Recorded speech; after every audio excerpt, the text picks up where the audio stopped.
Welcome to WHW Monday. Tony Schiavone and Conrad Thompson. Jim Crockett for Starcade, 605 NWA. TV title, Cajun Omni, the Bunkhouse Stampede. Flair and Horseman, Garvin, Bogey, Magnum, Dusty, Express Tag Team. Turner, Bond, and Mid-South Joint World Championship Wrestling. Talking about the great years of World Championship Wrestling, the NWA, and Jim Crockett Promotions. Tony and Friends North, they win. Look, Schiavone's back again. World title split off center stage. Bischoff, Disney, Hogan, and Nitro. New World Order and the Crow. Thunder, Russo, Arquette Champ, Vinnie Mac, simulcast. Tony's back with Conrad, not your classy podcast. Watch along, try not to laugh. Lowest rules, cat back. This wasn't the initial plan. Tom Zigg's a good-looking man. Klondike Bill, make a chant. Tommy, you come over here. What happened when? WHW Monday. And now, let's go to the ring. And here's your co-host. Hey, it's Conrad Thompson. Hey, it's Conrad Thompson, and you're listening to What Happened When? With the voice of our childhood, the multi-millionaire, the man with the tallest seat in the room. He's going to turn 70 this Thursday night at Jimmy's Famous Seafood. Get your tickets right now at starcast.com. We've got friends of yesteryear and a little Tony Schiavone, This Is Your Life, the biggest birthday bash in the history of our great sport. The man with the plan, too sweet to be sour. He's eating and lightning. He's crapping out thunder. He likes the chocolate and is down under. He is Noah Anthony Schiavone. Hi, Conrad. Hello, sir. Are you still too hot to handle and too cold to hold? No, a couple of things I need to say. I need to clear up a couple of things about what you just said. That you're 65, not 70. 62. Okay. Thursday. 5. And I'm not a multi-millionaire, because if I were, I wouldn't be talking to your ass right now. No, that's not true. Listen, there are lots of millionaires that talk to me every week. Well, this wouldn't be one. No, you've demonstrated very clearly that we're not friends in real life. We're just work acquaintances. You know, my friends actually attended my wedding. Wow. You're going to dig that shit up, aren't you?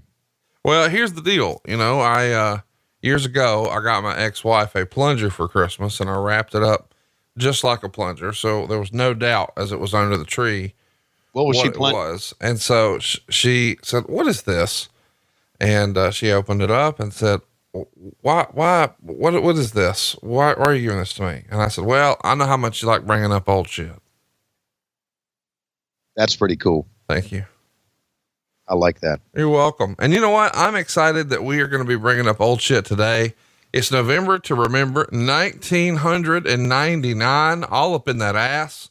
Tomorrow on November 7th, when we're celebrating your birthday at Jimmy's Famous Seafood, will be the 30-year anniversary. So the 30-year anniversary of November to Remember 99 was also the 30-year anniversary of your 32nd birthday.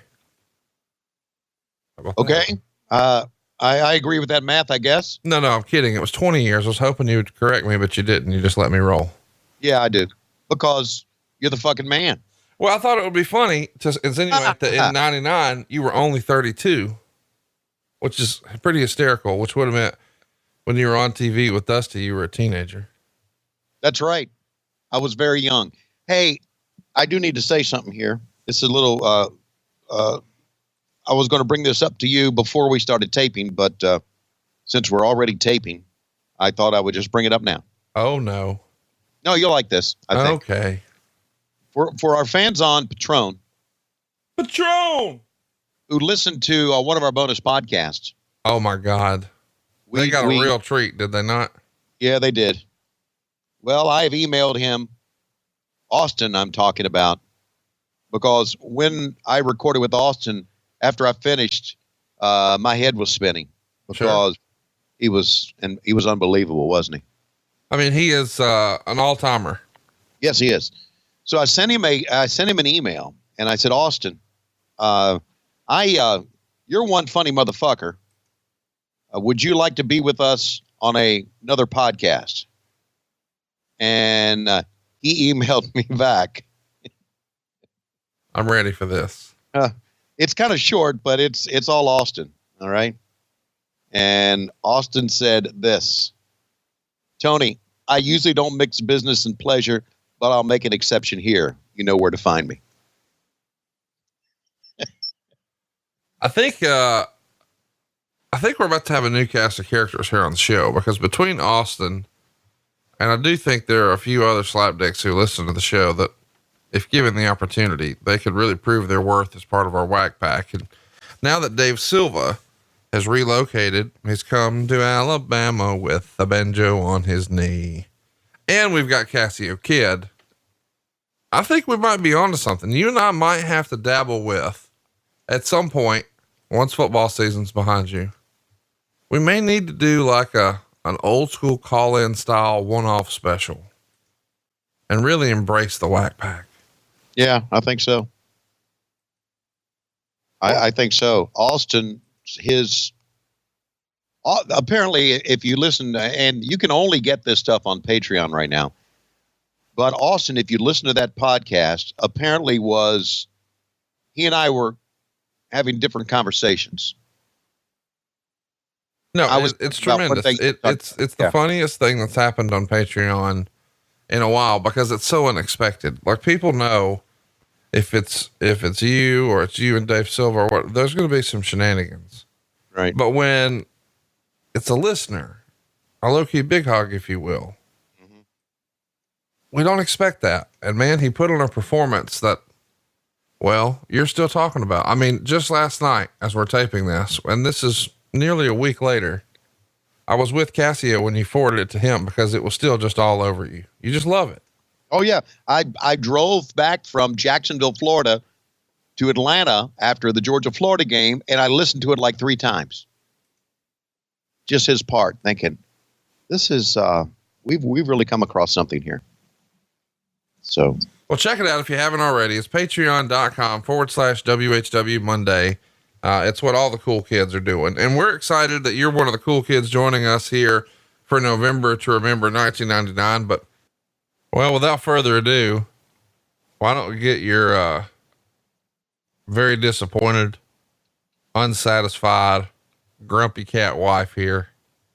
And, let's give her a countdown for November to Remember 1999. Okay, Lois, I don't know how you follow this shit. Come on in here. I'm not a grumpy cat. I'm a tiger mom. 3, 2, 1, play. We're at the Fuck Finger Center in Buffalo. What is that? It's the Burt Flickinger Center, you motherfucker. Get it right. Okay. And the crowd is going crazy. Oh, there's a fire in the stands. Do you see that? There's a fire. Something's on. Oh, and that's not it. There's our man. What's his name again? That's the voice of New Japan Pro Wrestling on the left, the booker of Impact Wrestling, Mr. Don Callis. And on the right, oh my God, it's Joey Styles. Joey Styles. You never met Joey, I can tell.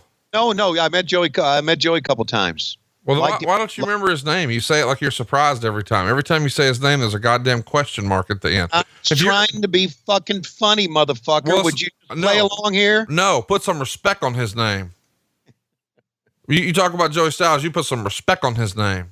What's Calais got a rubber glove for? Is he going to stick it up somebody's ass? He's trying to dig through the contracts on Impact Wrestling. See how much longer he's got Tessa Blanchard.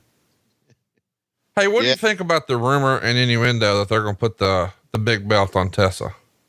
I think it's a very interesting idea. That's code for you don't like it and you're shitting on it. No, I'm still. I was thinking. Actually, when I was driving back from Florida, I was thinking about this. Look at Ronnie in the background with a fucking level 10 mullet. Yeah, you see Ronnie, don't you?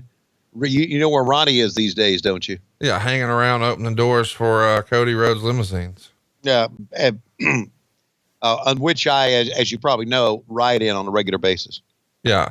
By the way, what year was that limousine? Because they haven't made limousines in like at least 15 years. Well, it was Charleston, West Virginia. No, that's my point. You got, it looked like a white Lincoln Town Car in 1998. Well. It is I. Boy, Joel Gertner has dropped some LBs, has he not? Boy, my God, has he ever? He's actually He's a guy felt. that you should, yeah, he is. He's a guy that you should look at and try to be like. And oh, by the way, I do need to make a statement here. I'm getting ready to lose like 30 more pounds. Oh my God. Are one of your dogs dying? No, don't. No, I'm determined to lose 30 more pounds. Well. I understand Tony Schiavone is going to lose some more weight. He's going to have to lose a lot more weight to get thinner than me. Is Francine a part of this show, Conrad? Why don't you wait and see? I'd like to do a shout out to Francine because I know she's kind of been under the weather, so to speak. And I make a lot of unsavory comments about her on this show. No, you don't. You put her over like crazy. You just talk about how you would like to massage her from the inside. That's right. And she plays along, which I love. But I wanted to let her know that it's all in fun. And also, get well soon. Wait a minute. What are you saying plays along? Well, I mean, she hadn't sent her husband to Atlanta to kill me. As one would only assume that's why she's playing along. Okay. What do you think about this? There's our man, brother. Oh, I don't know that I'm allowed to voice. You're going to have to do his voice. If I do his voice, I'll get in trouble. Really? No, probably not. I don't believe he is a stand-up guy, man. Stand-up guy. Not only that, I respect with a K any motherfucker that wakes up early in the morning like he does and does a morning show. Dude, you know that motherfucker has to wake up at like 3 a.m. to drive from his house into Manhattan and then zip up the elevator and knock out the show. And by the time I'm leaving my house to go to work, he's on his way home. A lot of respect for him, man. When he came out in Philadelphia and did our dark matches, I told him, I said, walk out and stand there with your arms crossed, which he didn't do, but I wish he would have. Is it what he's going to do? Is he going to smack Joel around here a little bit? I like that you know about the arms crossed thing. I've made you watch enough of this. You know it now. Yeah. Dude, that's cool. That you know about this arm crossing action. Tasmania motherfucking is one of my favorites of all time. And I got to thank you for that because I never saw one of his matches until we started watching ECW here on WHW. He's the best, dude. Yeah. I don't think some younger fans can even really, like if you grew up and you just knew Taz from like WWE and doing commentary on SmackDown. And by the way, he was a fine commentator. I'm not disparaging that. Right. But I'm saying this is the first Taz I saw. So this is the one I always remember. You know what I mean? I think the way you first meet somebody, that's what you remember. And, yeah, this is the version of Taz that I remember. So what's he basically talking about here? Is he going to wrestle in this show tonight or what's the angle here? This is like his swan song. He's wrapping things up. If you remember, we just watched a show where he lost the world title. Right. That's right. And he did a very, it was a very cool thing the way he kind of handed the title over or put over the champion, so to speak. Well, I mean, the idea here is Taz is going to threaten Styles, and the concept is the quote unquote smart fan who watches ECW realizes, hey, Taz is already signed with WWE. So he's not going to beat Rob Van Dam in his match tonight. So they're trying to give you the impression that, hey, what if, you know, Taz is out of control and what if he might shoot on Rob Van Dam? You know what I mean? Yeah, that's pretty cool.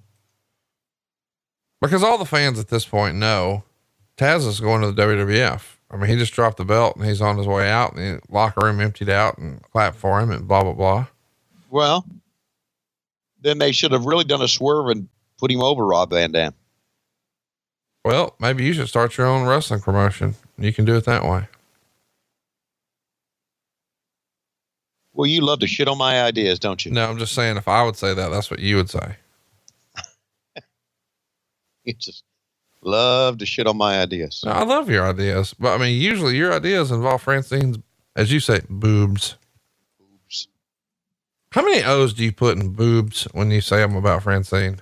It depends on how I feel, and depends on how they look when she comes out. Oh, okay. I mean, if she comes out and they're way up in the air, it's boobs. Was Joey Styles a heel announcer here, or was he just kind of representing the company? Or No, Joey Styles was always the babyface. Don Callis is the heel announcer. Taz is trying to get the heat on the babyface. He's a heel. He's leaving. He sold out. Come on. Gotcha.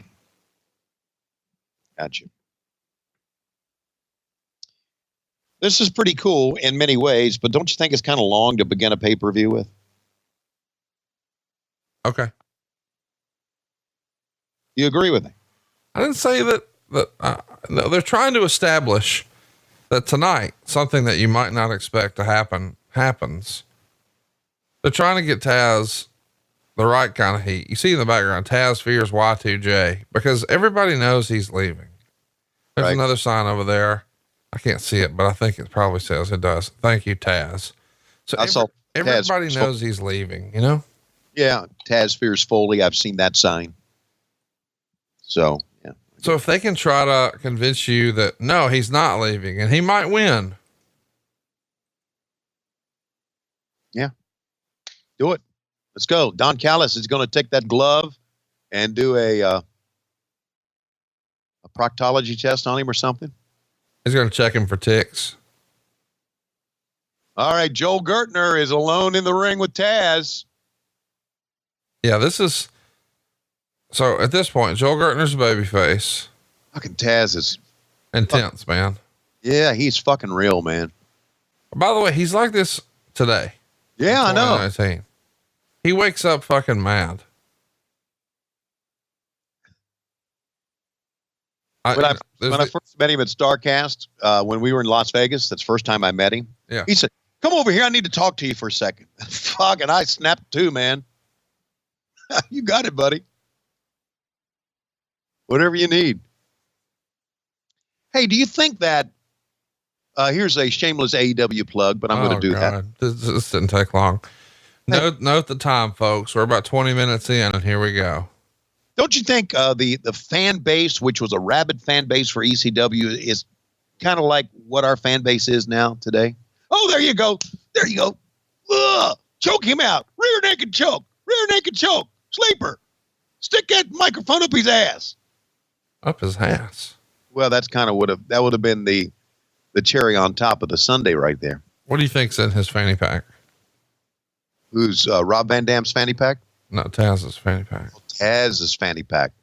It's probably your phone number, a lawnmower 2 from Manscaped, a couple of Blue Chew pills, a couple of coins to hit the subway after he drives into Manhattan, and whatever he fucking wants. Let me assure you, Taz never rode the subway a day in his life. Okay. Taz probably has like a F450 and double parks it on Manhattan. God. Do I hate fucking tonight? Wait, you just said, did I hate fucking? What are you talking about? Fucking pickup trucks. November 7th, 1999. The 7th annual ECW November to Remember. Rob Van Dam. Ba-ba. Kick you in the face. Ba-ba. Big frog splash. Ba-ba. Coming off the top. Ba-ba. Oh. Still with me? Yeah, I was for a moment. And there we go again. He's coming over, and we got one with a big kick. And who that fucker is flying off of there? And we got balls. Oh, knee. Fuck, this is pretty good. It's the best opening in the history of our great sport. Oops. Sorry. It's pretty fucking good opening. Anyway, back to what I was saying. Don't you think the fan base of ECW is kind of like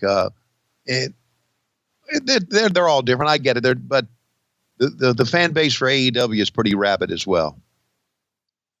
Well, the passion may be similar, but the fans are totally different. Yeah, that's what I was. Lots of like 17 to 35-year-old dudes in the crowd here. Almost no women. Holy shit, man! The makeup is just a lot different. How about Big Dick Hurts? Big Dick Hurts, man. How about Simon Diamond? What do you think of his character where he would come out and say Simon Says? I'll play a little bit here. Has a problem. Just a natural heel. No, it's a sad day when two clean-cut, all-American, good-looking guys can't hang out and be friends without hearing derogatory comments from you Neanderthals. Simon Says Dick, remove Simon's robe. How great is that? Yeah. Simon Says Dick, remove Simon's robe. Simon didn't say to do that. Big Dick Hurts, though. Oh my God, Go get him, Tiger. Yeah. How about the pierced nipples? What would it take for you to get a pierced nipple this Thursday at Jimmy's Famous Seafood? It would take a lot. Well, I mean, text me a number. Let's see what we can come up with. But I just think Big Dick, whatever happened to Big Dick Hurts? Well, you need his number? I'll get it to you. No. Did he ever go to the WWE? Did he ever? Is he somebody wrestling now that I don't recognize? Well, because he kind of looks the part, doesn't he? What does that mean? Looks the part. Fucking answer me. Is he still wrestling today? Is he dead? Well, why am I expected to know everything? Because you do. So I'm like fucking Rain Man of wrestling now? But kinda. Boy, that's hurtful. Either answer the question, I'll send Jazz to your house to kick your fucking ass. How does that sound? I'm fine with that. Bet you are. Fuck. I don't know where what he's doing now. I don't think he's doing anything. Because he's, I mean, in many ways, he looks. I mean, here's the deal. I should be asking you because y'all trained him. There you go. See, I knew you would slowly. No, he's a power plant guy. Is he really? Yeah. But I mean, y'all never put anything out of the power plant, you know? Well, tell Jody Hamilton about that. Is he dead? No. Where's he wrestling now?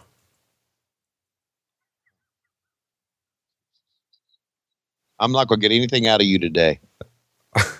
I love that you even know that Jody's not dead. He's 81. That's rare for wrestling folks. You know it? Yeah, it was. And, you know, Jody, obviously Jody, you know, was not one of the muscular guys. He was kind of heavy set and, Kinda. Okay. Here he comes. Yes, there. Darby Allin. I mean, Spike Dudley. By the way, what's the deal with lately? Kick him in the nuts. What's the deal with Bam. so many people shitting on the smaller guys in wrestling lately? I don't get that. Like, I always thought, no, obviously it's a different time, but nobody ever said that about Spike Dudley. No, you know why? Why? There wasn't fucking Twitter when Spike Dudley was in the ring at this time. You know what? That's a good call. Yeah. Twitter had given idiots a voice. You guys have made, and I really don't want to talk about AEW the whole time. I want to talk about ECW, but you guys have made Darby Allin a star in like 3 or 4 matches. He's a star now. Yeah. And Darby Allin made Darby Allin a star. I mean, you know what I mean? You gave him the platform, right? To be a star. And yeah, his work did it. I'm not saying he was handed anything. I'm just saying he was given an opportunity and he made the most of it. That's right. And there's a lot of guys on social media who are down on, you know, specifically Marco Stunt. I get that. And okay, you get that. So talk me up. I get that people would not like him, because there's a cross section out there that feels that pro wrestlers need to be big and strong, and that in the real world, Marco Stunt would never have a chance. Orange Cassidy would never have a chance. I get that. And therefore, it makes our job as announcers even more challenging. And actually, it makes it even more fun to try to put these kids over because of the sense of accomplishment. You don't have to put, I mean, you do, but it doesn't take as much effort to put Cody over or Jericho over as it does Marco Stunt. So that's what I'm saying. I know you're always trying to back me in the corner. No. Shit. Okay. Here's what I mean. Like, you don't watch much UFC, but Demetrius Johnson is a guy whose nickname was like Mighty Mouse, and he's like 5'3", and he collected belts in multiple weight divisions, but he was in a weight division that was like, I don't know, like 116 to 125. So you couldn't weigh more than 125 pounds. Some shit like that. Right. I don't know, man. It's just, what? Nobody questioned whether or not that dude was a badass. No, because he was a badass. But everybody is in on the wink, wink, what's going on in wrestling. So everybody thinks they know how to book. That's it. Well, I'm just saying, you know, people are like, oh, that's unrealistic. Well, so is the Undertaker being dead and summoning fire. Exactly. Yeah. You know, it's entertainment, man. And there's lots of unbelievable stuff that happens in entertainment, and either it's good and it's entertaining or it's not. And here you go. Spike Dudley, the little man, prevails, getting a win over Simon Diamond. How can that happen? Oh my God, here they come. Full-blooded Italians. From Nashville, Italy, baby. Come on. This is who? Big Daddy Fat. Ooh. No, we'll go with that. Big Daddy Fat. Big Daddy Fat. It's really Big Sally Graziano. And that's, yes. And that's right. Little Guido. And here comes Supernova. Supernova from the heavens. Yikes. Shit, we got all kinds of motherfuckers running the ring on this. Actually, I think Mike Bucci, the former Supernova, is now a loan officer for Diversified Mortgage. You would know. What? Because you're a loan guy. You would know who's in the business. Yeah, he's somewhere in Kentucky. You ever tried to employ him? Yeah. Here's an idea. Okay. You hire him, Supernova, come work in your office in Huntsville. And when some of your salesmen don't meet their quota, he can come off the top rope on them. That'd be cool. That'd be cool. By the way, your boy right here, Spike Dudley, who we just saw, you want to guess what he's doing these days? He is running a car wash, Auto Bell in Charlotte, North Carolina. Nope. He is working at a Cinnabon in Boaz, Alabama. Nope. He is. You're not going to guess that he's a broker at Merrill Lynch. What the fuck? See? He's making more money than us, than me. 100%. Yeah. Glad you clarified, because everybody knows I'm handsome and wealthy. Yes. You know why? I don't know why you perpetuate that myth. I'm just a regular dude. Oh, stop it. What? Well, first of all, can I be very, very honest with you here? Yes. Shut the fuck up. Okay. About that. You're not just a fan. I am just a fan, you motherfucker. All right. All right. Then let's put it to the test. All right. Let's say first though, that the Spike Dudley Simon Diamond match really only went 2 minutes, 59 seconds. It got half a star. As you've noticed, we have now an impromptu Little Guido Nova match. Right. They're going to go 4 minutes and 20 seconds. It's going to get a star and a quarter. And then we're setting up a big time match for match number 3. So stay tuned for that. Hypothetically, Conrad Thompson comes to Full Gear in Baltimore this weekend on pay-per-view, 7:00, Royal Farms Arena in Baltimore. Tickets available at AEWTix.com. Won't miss it, as a matter of fact. Conrad comes to the show, walks through the fans in the in the atrium, the commons area out there before he goes to his seats. Yeah. I'm going to come through the front door like a fan and then, Right, and then come down the, get my ticket scanned and come down the bleachers. Just like a regular fan. Yeah. All right. Do you think anybody's going to stop Conrad Thompson and ask for his autograph? No, nobody does that. Yeah. Oh, yeah. Oh, fucking yeah. So you're not just a fan. No, dude, nobody asked for autographs. I'm telling you. That's the litmus fucking test. The only autographs I'm asked for are to endorse checks. That's a good one too. So there. I'm not getting stopped for autographs. It's not true. Hey, I also need to say that you need to put some respect on my name. No, it's respect. Respect on my name. Yes, I'm listening. So I listened to Grill and JR. Oh, goddamn. Why are you listening to those shows? And when he talks about AEW, you go, okay. And then when I talk about AEW, he goes, oh, what the fuck? You fucking suck up. Suck up. Now let's run through that. When Okay. he's talking about AEW, I don't know if you've heard, he says something controversial every time that gets quoted everywhere. Yeah. When you talk about AEW, you're like,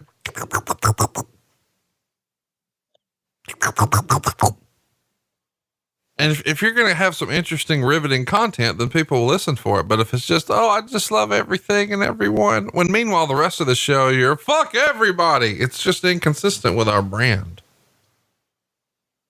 So if you want to start cracking jokes and motherfucking, then I'm for it.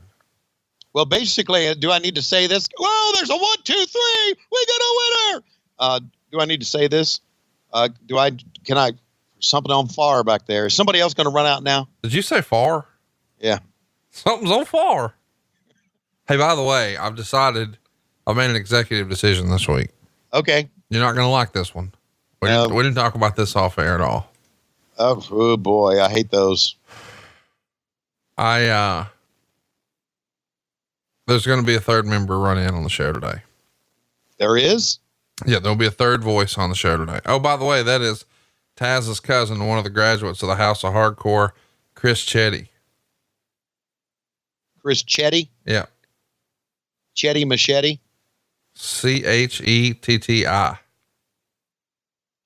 Well, not so sure I like that jacket. Why? That's what they got you wearing if you ever decide to call it an AEW pay-per-view, because you've never been allowed to. Guess what? There's no more people in the back to be able to run in. They've run in everybody. I've never seen anything like this in my life. Lord. By now, it's like, yeah, the crowd's kind of spent right now. Who's this Amish guy? That's Cassio Kid. No, that's Amish Roadkill. Okay. And his gimmick is that he jacks off a lot. I bet he does. So he says chickens, like he's choking the chicken. Oh. And that's Danny Doring. He wrestles a very boring style, with the concept being he hopes that as he's doing lots of extended front face locks and rest holds, the fans will start chanting boring, boring, and he'll think they're chanting for him, Doring, Doring.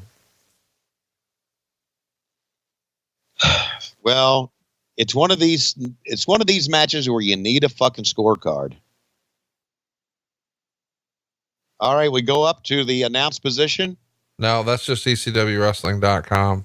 Okay, but that's Dave Scherer's forehead on the left. That's Mike Johnson's forehead on the right. Okay. What are they doing? They're recapping everything that's happened. So you could go to ECWWrestling.com, click refresh, and get updates. That's Steve Corino, one of the head trainers or big time producers for NXT, runs all the house shows through the Coconut Loop. That's Jack Victory. Yeah. And there, of course, is Yoshihiro Tajiri. And you may have noticed that Jack Victory is in a wheelchair, but yet no one is pushing him. And he made it there. And it's because he walked it down with his leg mates in a wheelchair.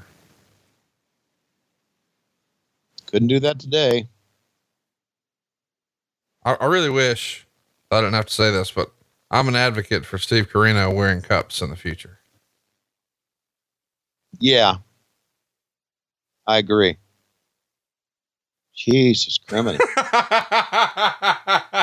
It's funny because when I saw this back in the day, I don't think that I noticed, but I guess because we talk about manscaping so much here, I'm like, oh, wow. I can't look away now. I need him to put something on.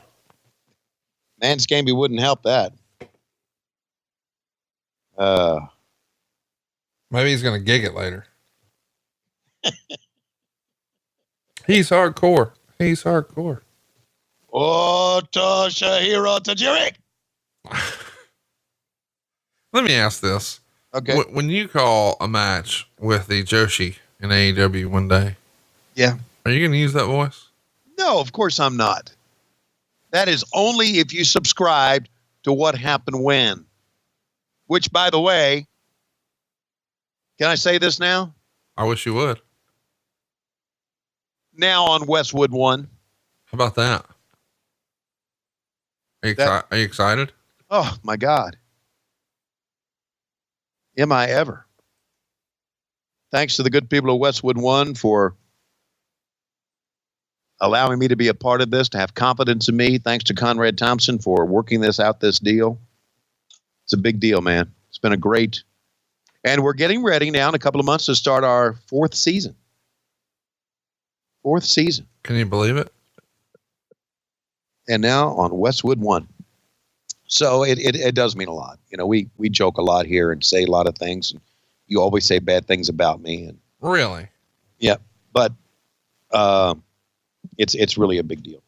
Thank you, everybody. I've had fun. I hope you have too. Yeah, I have. Did you realize, I got tagged on Twitter on this over the weekend, that at some point in like 94, you guys were selling a Sting leather jacket for $500. How many people bought those? Well, it can't be many. It was described as the ultimate WCW fashion statement. Sleek black with raspberry collar, shoulder, and cuffs, featuring a raspberry leather hand-tooled embossed scorpion patch on back, with satin lining and sleeve pockets. It's a true collector's item. Made to order, $495 fucking dollars. Back then, no one would have bought it, but today people would snap that up. Collectors, because it's a different world today. $495 in 1994. Wow. Hey, if you got one, send us an email. We'd love to see it. Yeah. HelloSlapdicks@gmail.com. That's HelloSlapdicks@gmail.com. Do you want to spell dicks, or do you think our listeners have it? DICKS. Okay. It's plural. Slapdicks. Thank you. Fuck you. Bye. So also, if you want to be a part of the show, there's our buddy. Now I got a lot of respect for Jerry Lynn. Jerry and I have talked a great deal as of late, you know, as he works as a backstage coach / producer / agent, whatever you want to call it. Jerry is a nice man. He told me a story that, and we walked from the hotel to the Peterson Center in Pittsburgh, he and I together, and he was telling me a story that when he was in WCW, he would watch some ECW stuff and say, I'm not going to do crazy shit like that. And then he did. And he thought, I'll never do, I don't know what I'm doing with my life, but go ahead. What a fun match this is going to be. Jerry Lynn, Yoshihiro Tajiri, and Super Crazy. They're going to go nearly 11 minutes. Meltzer would say this match was really good, but it didn't come across as good as it should have due to lack of crowd heat. And he gives it 3.5 stars. Tajiri doing a little kabuki. Every time I think of kabuki, I think of Gary Hart. Super Crazy from Mexico City, Mexico. Insane Luchador. Hey. Hey. Hey. Hey. You know what I'm going to talk about now, don't you? Probably Francine's boobs. That's still to come. I'm going to talk about Luchador condoms. They're coming, man. And you will be too. Okay. We'll have a condom called Insane Luchador. No, we're not gonna call it that. Yeah, Insane Luchador is you put that on your dick when you're going to have monkey sex on the couch. Whoa. So there you go. Did you say oh? Yeah, I mean monkey sex. I don't even know what that is. Crazy monkey sex on the couch. You never had that? No, I've never touched an animal like that. No, it's not. It's not happening. Oh my God, we have jumped the shark today. It's not having sex with an animal. You just said fucking monkey or whatever. You fucking dumbass. It's not that. It's just jumping around, being crazy, having sex. It's called crazy monkey sex on the couch. Can I call Lois and ask her about this? Oh, she knows about it. Oh, really? Y'all watch a documentary on it? Yeah, it's on Netflix. Did you used to Netflix and chill with her back in the day? What was Tony Schiavone's go-to Netflix and chill? Like, let's get in our way back machine. Let's pretend there was not Netflix way back, but go ahead. That's the idea. You fuck if I can finish. Let's pretend it's 1988. You want to get a little sexy time going with your lady. Well, the kids are all put to bed. What's the move? How would you make that happen? 1988. Dolomite, baby. Did you finally watch it? No, I didn't watch that shit. Whoa. Why are you being like that? Well, because Casio didn't recommend it. Are you serious right now? No, I'm not serious. By the way, it has 97% on Rotten Tomatoes, you rat soup eating motherfucker. I do need to see it. Ron Funches says it's the best movie Netflix ever did. Really? Oh, shout out to Ron. He just got a fucking game show. Well deserved. Can you believe he's hosting a game show, dude? Like, what game show is it and where it is? I haven't, where's it going to be? I haven't. They just did their first round of tapings a couple weeks ago in LA. And the concept is you've seen like where, people do like, battle raps and it's just them sort of shitting on each other, or what's like head to head where they're roasting each other. It's just how can I cut you down as hard as I can? Well, Ron, as you know, that's not his spirit at all. Right. So he has a compliment show. Wow. So the concept is, performers come on and compliment one another. Wow. Positivity, baby. He's a merriment marauder. He's trying to uplift people. Meanwhile, we're trying to tear them down over here on WHW. No, we're not trying to tear down people here. Don't say that. I just mean me and you motherfucker. We'll uplift everybody else, even our piece of shit friends like Matt Coon. Well, he is a piece of shit, isn't he? Of course. He told me the other day he was too fat to sleep, which I didn't even think was a thing. I knew Artie Lang famously said he was too fat to fish, but I never knew that you could be too fat to sleep. I thought it went the other way. Matt Coon has proven us wrong. He's apparently beyond CPAP levels now. Thanks.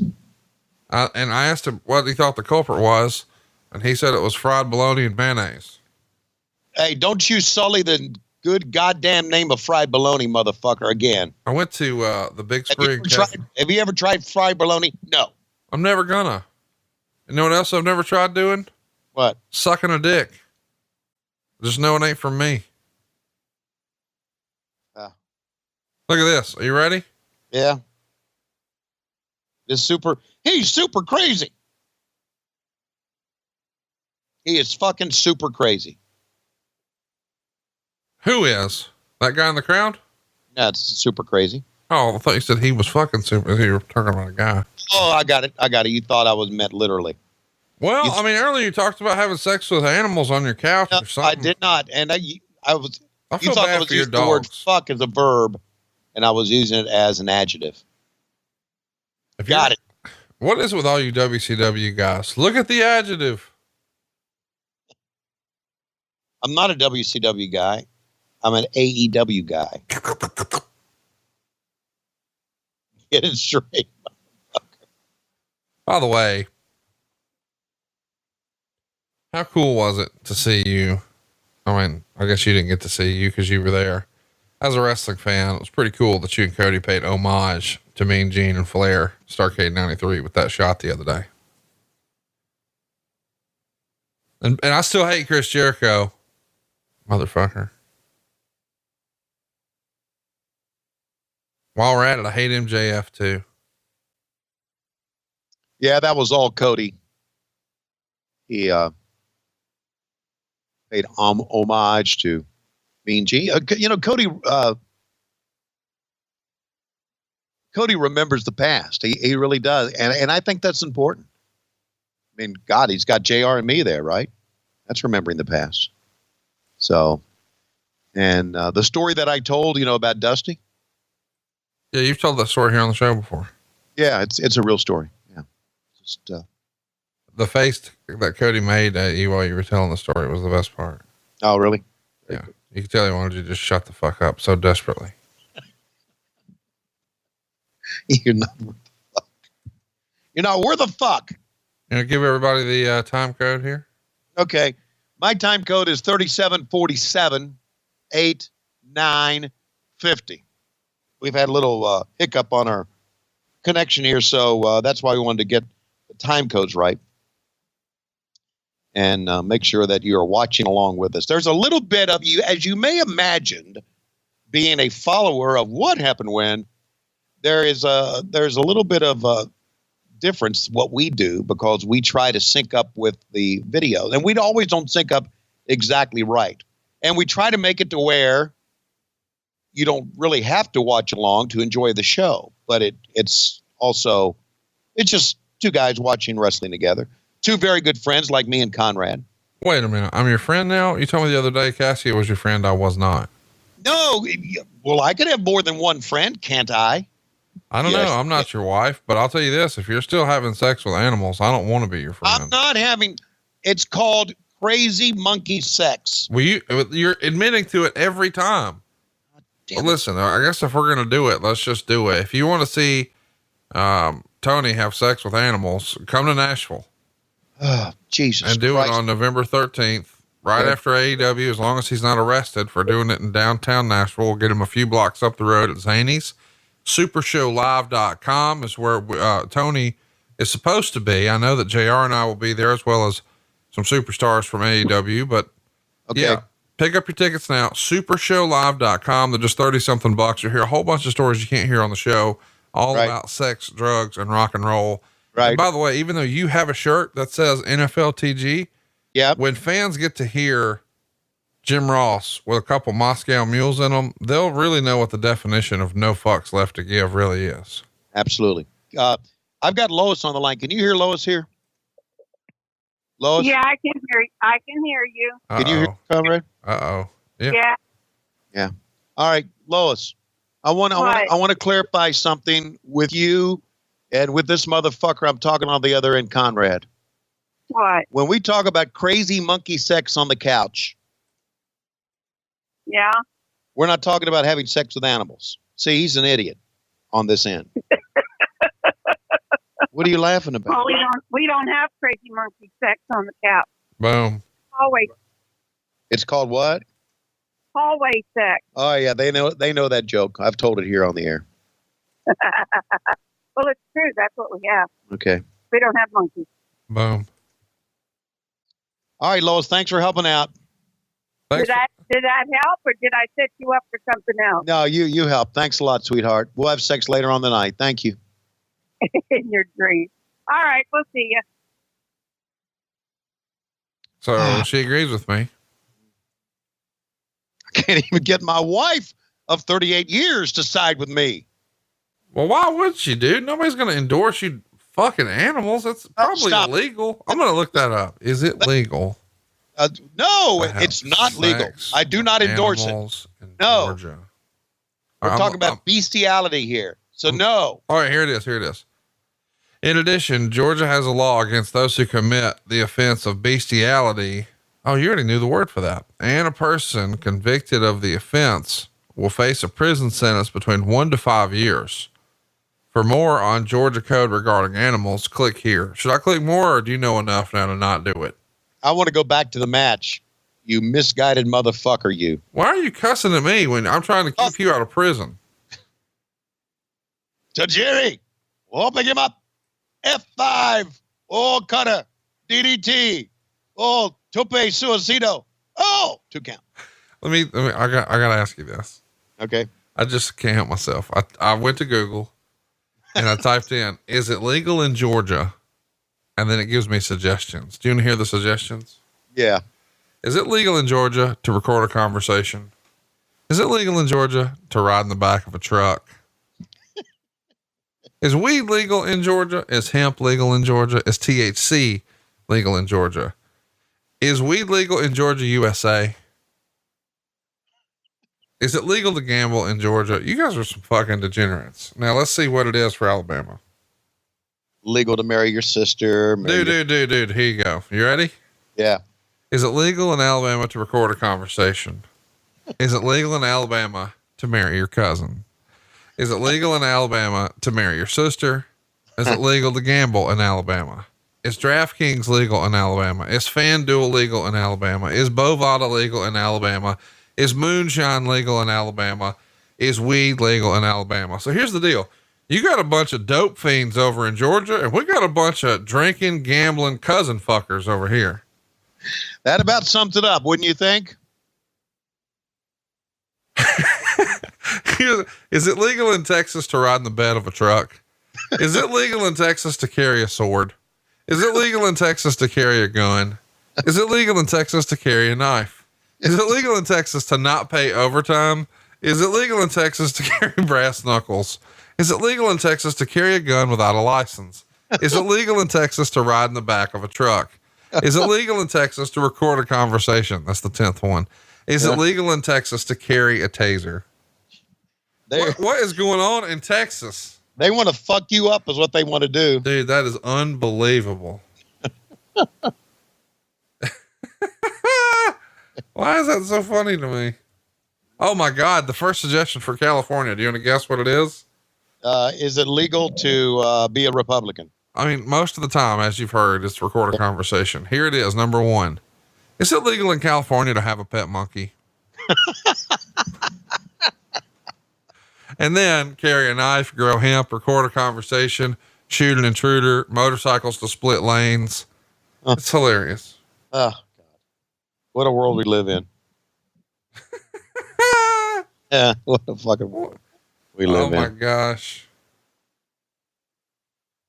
All right. Here's our extreme replay, Conrad. You ready? I'm ready. All right. Super crazy. Tajiri. Okay. Is this all this That's is? the pile driver. That's the finish. That's what Jerry Lynn used to knock these motherfuckers down with. Yeah. What do you think of that pile driver finish? Yeah, I like it. There he is, New Jack himself. And that's the angel of the Baldies. How about the staple gun was ahead of its time here 20 years ago? Yeah, I think I'm way behind you on mine. But I'll catch up eventually. Now I just saw New Jack get in the ring. So I'm way behind you here. Well, give us a goddamn time code and I'll get where you are. Okay, I'm at 45:14. You're way ahead of me. Now they're just they're dogpiling New Jack. And Joey's just saying, "Oh my God." And big old fat ass guy's holding. And now we get of course, now there's nobody left. We got to ask fans to come in, and now they go back to this. That wasn't fans. That was C.W. Anderson. Okay, now we got all these guys standing in the ring, and they're getting in. Big Vito's the guy on the in. far right is PN News. Okay, are you serious? That's PN News? That's Yo Baby, Yo Baby, Yo. Oh my God! The guy on the far right, on the corner here, that's Big Vito. He's a podcaster with Vince Russo. Yeah. Only one left. The guy on the left is Tony DeVito. He listens to our show. Shout out to Tony. All right, thanks, Tony. And who's the guy on the far side? That's the Spanish Angel. The Spanish Angel. Yeah. He's Googling somewhere. Is it legal in New Jersey to marry your sibling? By the way, that is literally the first suggestion. In Jersey? Yeah. All right. There's nobody else left in the dressing room to come out. Maybe I'm wrong. Axel fucking Rotten. And Balls Mahoney. Mahoney is Mahoney, not Mahoney. I know what it is. Okay. Well, we're just going to pronounce shit fucked up the rest of the day. Well, that's part of our charm. Boy, you're an unover motherfucker. Like restaurant. By the way, library. You gonna sit there and no sell? This past week, I had the great pleasure of being in Charleston, West Virginia for the last time in my life. And, as we're waiting on the show to get going, I'm sitting in the back with, you and Dave Silva and Jim Ross, and a debate breaks out, or a discussion breaks out. And of course, Jim Ross is holding court as only Jim can. And he described someone as an unover motherfucker. And I've never seen you laugh with your shoulders more. Your shoulders were hysterically laughing. Well, he can get me going, and he knows that. And I told him, and this is a shoot, guys. I told him this. I'm sometimes I don't say much during matches.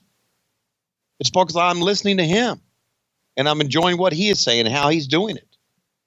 I'm kind of, I don't know, being a fan, marking out for listening to Jim call the matches. And all of a sudden I'm thinking, oh, I need to say something here, or there's no reason for me to be here. But he is, and listen, I listened to the podcast when he had his flight delay and his baggage was lost. Wow. Nobody like him, man. And we were having some fun in the back. Dude, he is just another level. Yes, he is. I don't know when this switch flipped, but I'm glad it did. Here he comes, New Jack. Wow. One of my favorite performers to watch in ECW. Maybe one of the most controversial men in the history of professional wrestling. And why do you say that? He's got a fucking vacuum cleaner. Why do I say he's controversial? Yeah, but because of the shit he did in the ring, or is there something else that maybe you've brought up this story before and I don't remember, something else that he has done that made him controversial outside of the ring, or maybe he has a rap sheet? What is it? He has no knuckles in his hands, and that's from, quote, beating a bitch in the eye. He's got a bunch of bullet tattoos, and those for all the justifiable homicides he has as a bounty hunter. He also tries to pull a guy off of a scaffold, and that guy falls on his head. He goes deaf, and he has a rematch with that man in a scaffold match. And then he throws the guy off the scaffold, and he's trying not to let him land on the tables to break the fall, but instead land on a ring post and murder him. And he admits that freely. And then he cut a 17-year-old from ear to ear. Okay. And he bled buckets, and they had lots of lawsuits about that. And then there was the time he beat up Gypsy Joe for real with an actual baseball bat in front of a crowd in the middle of a match, because I guess that wasn't going his way. And then he wrestled another guy, and that guy gave him a shoot punch, and that was enough for New Jack to reach in his pants and pull out a Freddy Krueger blade and stab him 17 times in the middle of the match. He also had a relationship with your great close personal friend, Terry Runnels. Yes. Where he said that she gave him a lot of STDs, and then he released horrific pictures and videos of her, including where he convinced her to blade herself. I mean, there's probably more. Should I keep going, or is that? No, you've done more than enough. Do you think, is he incarcerated anywhere? Oh, no. I mean, all I've heard is he's a great guy. Sounds like it. I'll tell you this. He is one of the old kings of the shoot interview. Yeah. Just really next level. And he's like in your old stomping grounds. He's in Greensboro. Oh, well, there you go. He used to like, try other things. One of the things he did was like a brief little hip hop stint. And his way of promoting his album was to say, buy the CD or I'll stab your motherfucking ass. I pretty much get it. about him. What do you mean? Enough said, as the late Stan Lee would have said. What do you think about all these bald motherfuckers that look the same?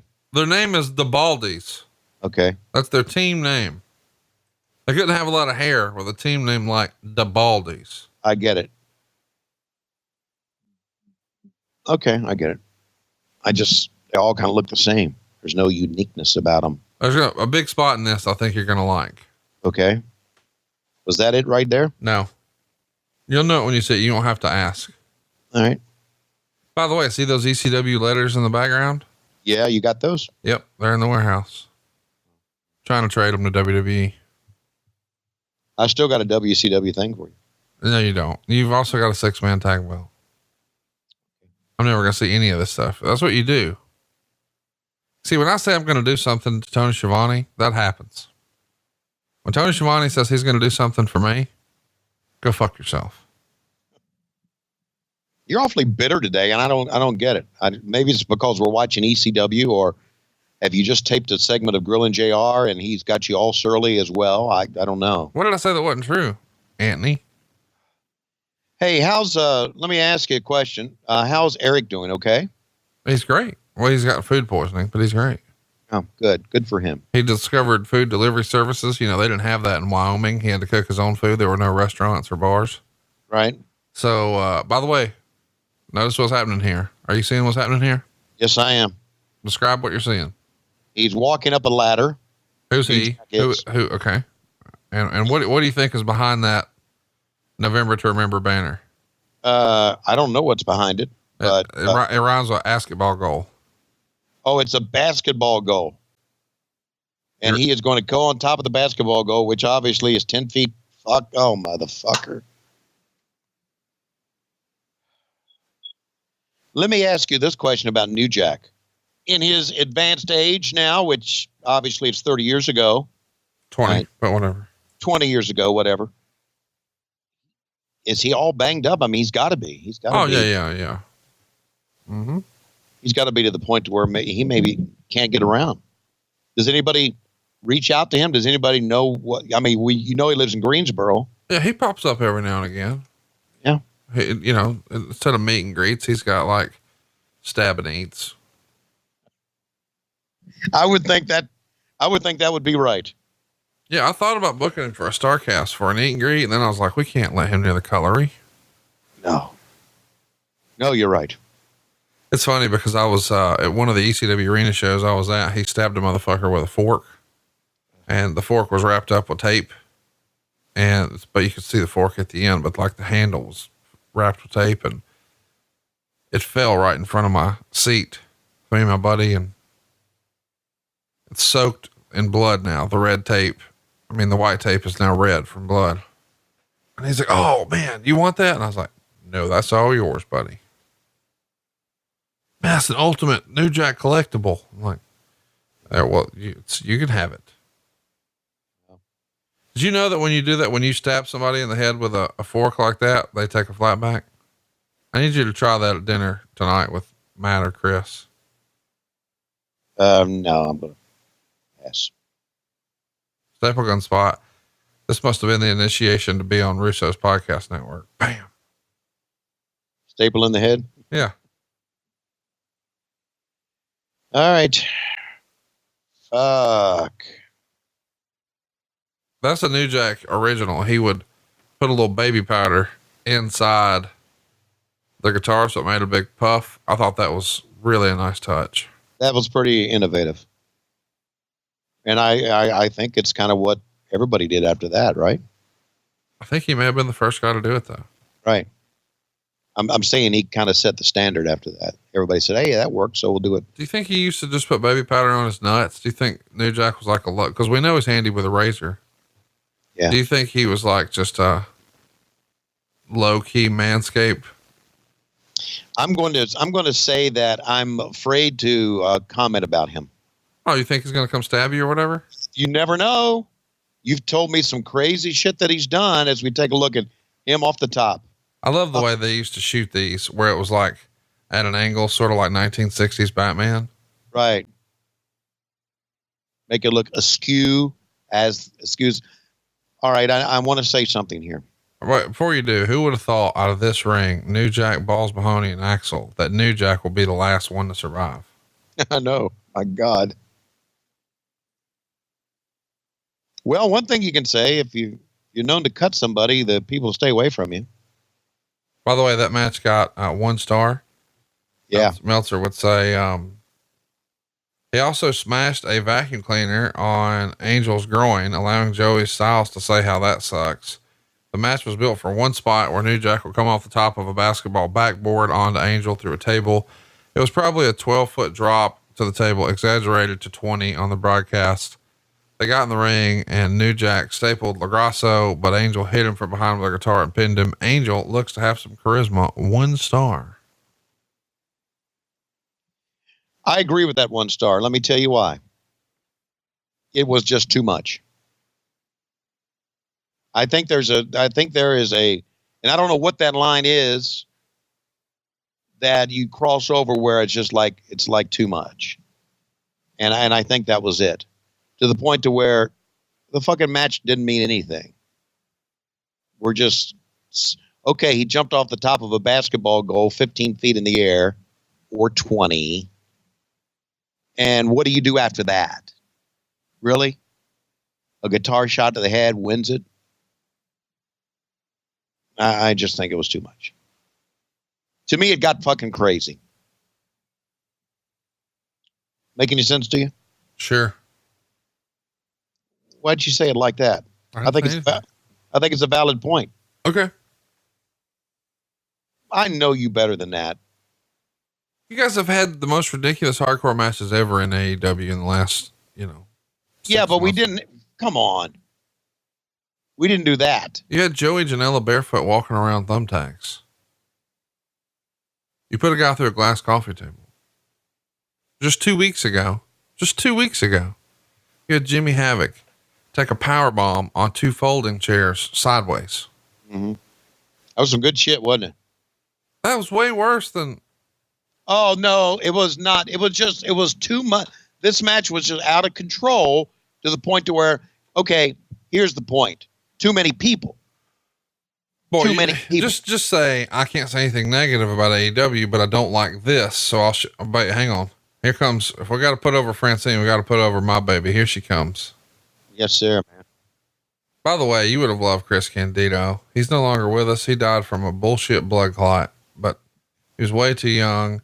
And right here, Sunny is definitely, not at the peak of where she was. She's in the thralls of addiction here, but she's still Roll Tide. I met Chris. They work for us. Sonny and Chris did. Yeah, but I mean, you would have liked his work outside of WCW. Right. I know you love blondes.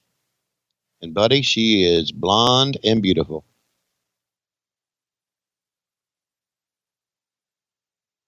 By the way, as she was getting in the ring, they zoomed up her butthole there, and immediately Joey said, you can see a high definition photo of that, a digital photo of that at ECWWrestling.com right now.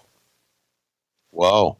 I love that they're just so shameless about, hey, go check out this girl's butthole, ECWWrestling.com. I bet you that got plenty of clicks. Oh, I was on it already. I can tell you. How did it look? Just like another butthole, right? What is it about humans where, we're like, oh, I need to see that. It's going to look pretty much the same, buddy. It's amazing. But like, even you're like, oh, I wonder what her boobs look like. And it's like, well, I mean, you can use your imagination. You've probably seen your fair share. That's right. It's going to look similar to some you've seen before, but for some reason, our stupid human brains can't wrap our head around it. We're like, no, but we hadn't seen this one. Right. So dumb. Speaking of dumb. Wow. Here comes Sabu and Bill Alfonso. I'm not saying either one of these guys are dumb, but they are going to do some dumb shit in this match, man. Sabu was so far ahead of his time with some of the crazy risks he was taking. The stuff he was doing back then seemed like nobody would ever do it. And now it's just like a random weekly occurrence. Way, way ahead of his time though.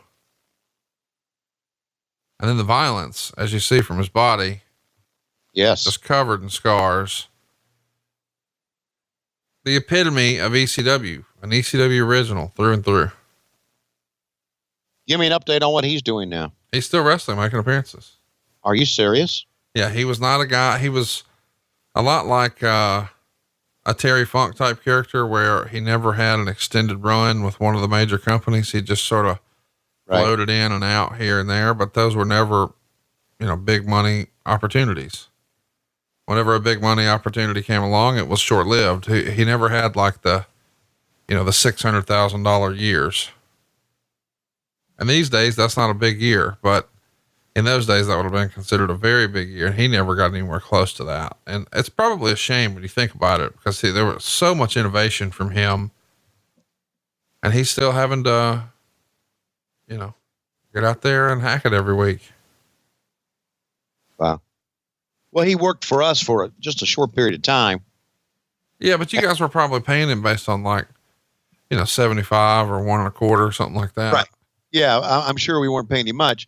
What I'm saying here is that he was, when I remember hearing about him and of course I didn't watch it, but I remember hearing about all the crazy stuff that he did. And I remember when he came aboard with us, I remember thinking, well, we're not going to let him do the stuff that's made him a household name. So what the hell? And I think that was the thing is he would rather go be him. And I think that's what he had in common with like a Terry Funk. He would rather be an outlaw instead of, I know I could conform to your way and do it your way and make more money, but I don't want to, because that's not what I do. What I enjoy doing is this, and that's not what you enjoy doing or want me to do. So I'm going to go do what I want to do, even if it means I make less money. And I think, I have so much respect for that, because that's not the common play, not just in wrestling, but just in business. But it is unfortunate now that he's,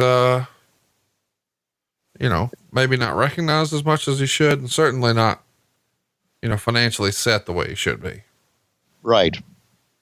Because as we can see from when he was walking in the ring, and as we have seen through the years in his matches, he gave his body to the sport. Oh my gosh. Like few before him. Yeah.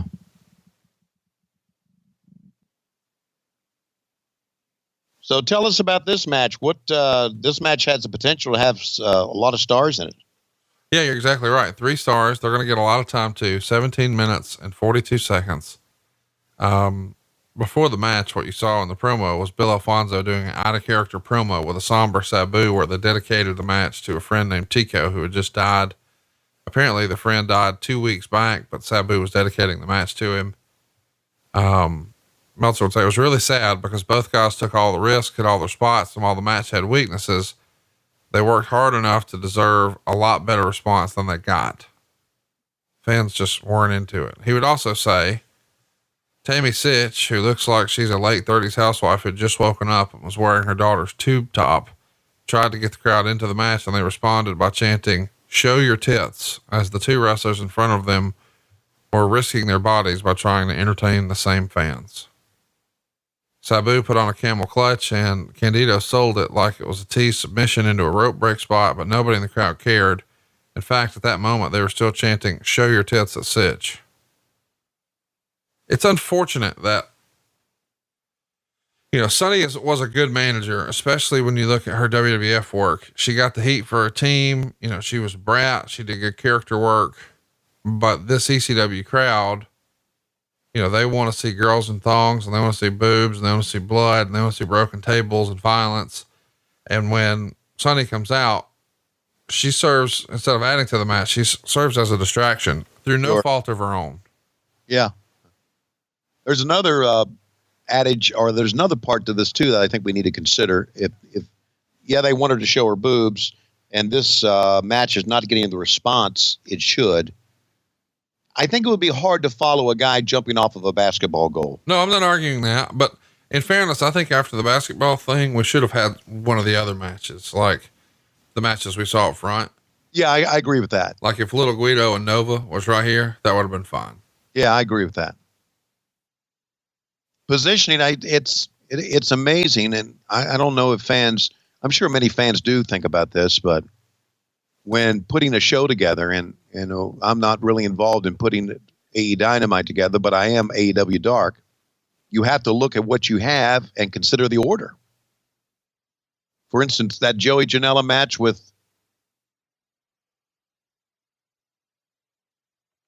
that hardcore match that he had, you had to put that on last. The Joey Janela match with Moxley or Kenny Omega? With Omega.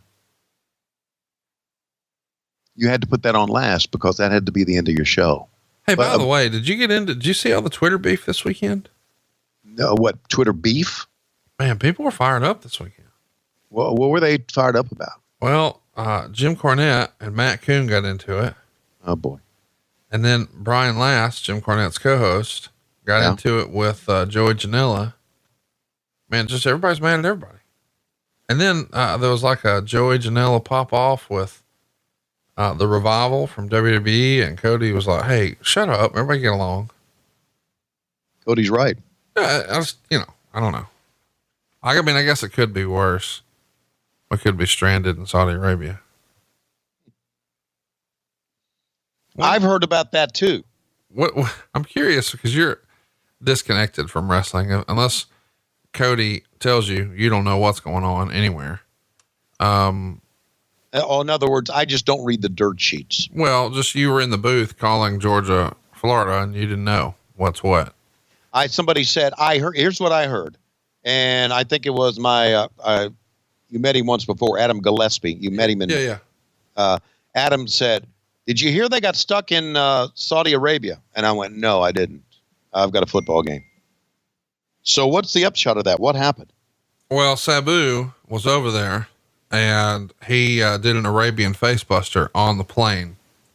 So the plane had a lot of mechanical. This is it right here. No, he's setting it up. The triple jump moonsault. By the way, that's big time right there. Yeah, it is. That's way ahead of its time. Anyway, no, Sabu took a chair a lot like that one and did a leg drop on it onto the plane. That plane was out of commission for 24 hours. Right.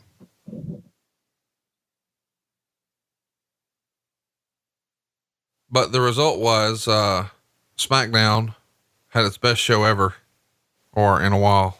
No, maybe not ever, but in a while. And it was because Bruce Pritchard was forced to make some chicken salad. I have no idea where you're going with this. What do you mean? All right. Sabu, chicken salad, Bruce Pritchard, Okay. SmackDown. What the fuck? I'm talking about a plane stuck in Saudi Arabia. Yes. Well, filled with wrestlers who were supposed to be back in time to go to SmackDown on Fox in Buffalo. And they didn't. And they didn't. So they had 7 wrestlers to fill 2 hours with. And Bruce did a yeoman's job of putting it together. Yeah. He beat it like a government mule. There you go. And Meltzer, of course, gave no credit to Bruce and said, no, it was all Triple H and Vince. Really? Yeah. The fact that Bruce was there the entire time in Buffalo. I mean, he didn't go to Saudi Arabia. He went, straight to Buffalo days beforehand. He was there probably just doing nothing, just hanging out and catering, waiting, looking for Eric Bischoff. He did nothing. Oh, that's unfortunate that he didn't get the credit. Well, but what does it fucking matter if Meltzer? No, here's the thing. He never asked me. He never said he wrote the show. He's the fucking SmackDown creative director, and he's there. And I haven't asked him, hey, what'd you write of this? And whose input was that? It's his fucking job. Yeah. And he was there and nobody else was. And the show was good. So when it's bad, I just want to clarify, when the show's bad, it's Bruce's fault. But when it's good, Bruce had nothing to do with it. Got it. That's terrible. That's what I'm saying. It's like, you can't have it both ways. Either he's powerless and he does nothing. So when the show's bad, it ain't his fault. Or he does have some influence. And when the show's bad, it's his fault. But that also means when the show's good, it's his fault. Fuck, you can't have it both ways. Just pick one. And I'm good either way. I don't care. He's getting paid either same. That's the old, some days they love me, some days they hate me, both days I get paid. Yeah. Well, either way though, there's lots of rumor and innuendo about the fallout from that plane situation. Okay. And so, man, this is great. This is great. And here's why I don't subscribe to all the wrestling websites and everything, because I get all my information from you. Well, first of all, because you're cheap. I've never seen you pick up a tab in your life. Okay. Have you? Not when you're around. Yeah, I didn't think so. Okay.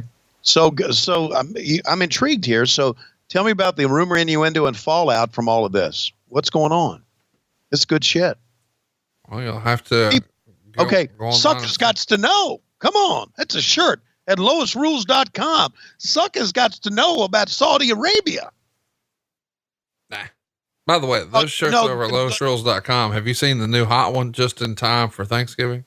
Don't ignore me, motherfucker. Hang on. Okay. Are you going to acknowledge the brand new shirt? Yes, I am. I got over to the point that it will be in your home and every home in America in time for Thanksgiving. I think I do need to, because I showed it to some of my friends at the Georgia-Florida game. Yeah. And everybody just fucking laughed their ass off. It's the hand turkey dick shirt. It's finally here. And what you'll see is a sketch of a turkey and his body and his long neck and his bulbous head.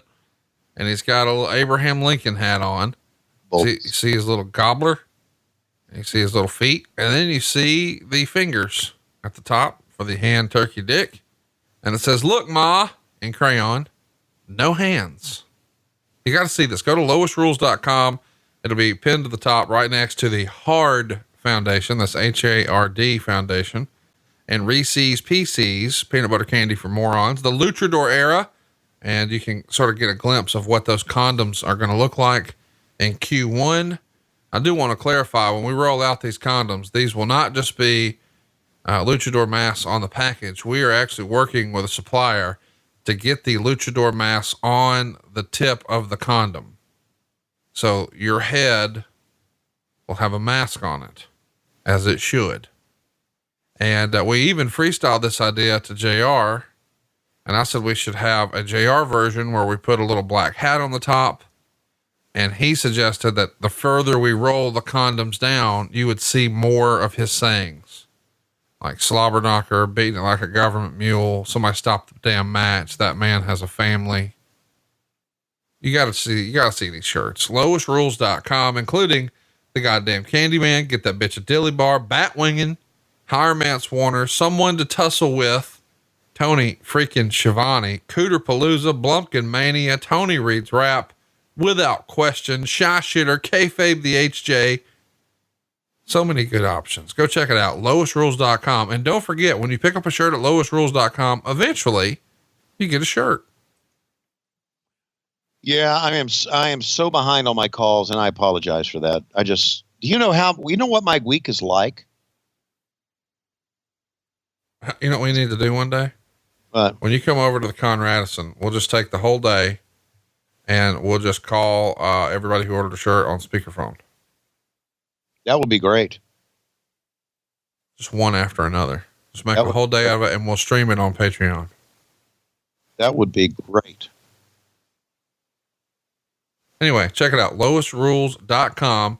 Make a great stocking stuffer for the wrestling fan in your life this Christmas. So now back to the story of the rumor, innuendo. What's going on with the plane? Dude, I don't know. I don't care. I'm here. Oh, Jesus, mother. Now here's the deal. I sent one text, sent it to Pop, and I said, "Are you okay?" And I got no response. And then like 12 hours later, and I got, "Just landed in Tampa." Huh. Look, so you're good? I think thumbs up. Okay, cool. All right. So that's what we know. But what are they talking about? I don't know. Oh, son of a bitch. Son of a bitch. Look at Tammy over there. Woo. Man, can we do like a, no, for our Patreon get together? I know we're going to have another low key big hog get together coming up soon. Can we do one around the time that Sunny is available? Cause I would love for her to be one of our special guests. And Let's get to know her a little better. Get to know her a little better. Yeah. All right. I'm not so sure what that means. Well, hang on now. Wait a minute. Do you or do you not have conversation with Francine on a semi-regular basis? Yes. Well, why can't I do that with Tammy? Why does that have to be weird? Because she's in prison right now. Yeah, but when she's out, when is that going to be? I don't know. Maybe can we be pen pals with her here on the show? I think we should. Dude, I'm in. And I'm serious about this. We bullshit a lot because listen, she really did mean a lot to wrestling. She was a big star. Absolutely. And you know what? I'm being very genuine when I'm saying we should book her when she gets out. She's going to need to have some opportunities. I'm in. Like, let's make her a part of the show, dude. For real. What I'm saying is you and I should reach out to her now. Deal. And find out where she is. You probably know already. And say, you know what? Let's go visit her. And let's start writing to her. Because I'm sure that people in prison do not get the email. I'm sure it's got to be pen and paper. Or maybe they do. I don't know. And say, you know what, Tammy? We think about you. We thought you were beautiful, voluptuous, sexy. And we know you've had a pretty rough life. And we're kind of with you. You want to do that? I'm for it, especially if you'll send it. I'll send it, but I think we ought to start with the visit. Well, I mean, I think we probably ought to introduce ourselves. I mean, if you just go show up and you're like, she knows who I am. Exactly. That's my point. But if you just randomly show up and it's like, Tony Schiavone's here to see you, she's going to be like, what? All right. So I need to write a letter, right? First. Yes. Say, Conrad and I would like to come visit you. Well, why don't we just start with you? I mean, cause she doesn't know who I am. She knows who you are. Well, she might. Are they allowed to listen to podcasts in prison? I don't know, buddy. Do they get social media in prison? I don't know, buddy. I don't have a lot of prison experience. Okay. But I mean, listen, I know you do. You were arrested years ago for imitating a wrestling commentator. And then, of course, there's monkey sex. Don't forget that. That's definitely illegal in Georgia. I looked that up. Man, I don't know that you could really hang with Sonny now that I'm thinking about it. I think you're a 110 and she's a 220. I don't think your plug will fit. My plug will fit? Yeah. Oh, God. That might not be compatible.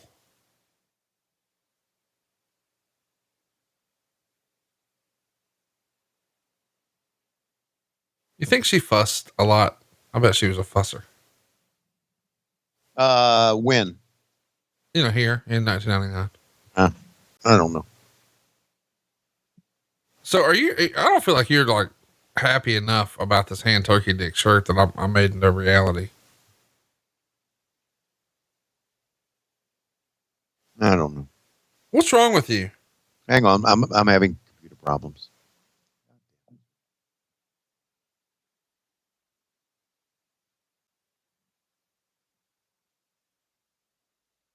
Well, you see, are you rolling on your end too? She's coming in. Oh, wait a minute. He's got her double underhooked here, Tony. He's like a front face lock, but don't you put her on that table.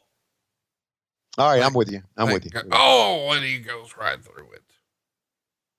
As usual. Sonny put Chris Candido in a bad spot. 1, 2. Oh, he kicked out. How about it? Haven't seen this one in a while. All right. I'm with you. Hello. I was here the whole time. All right.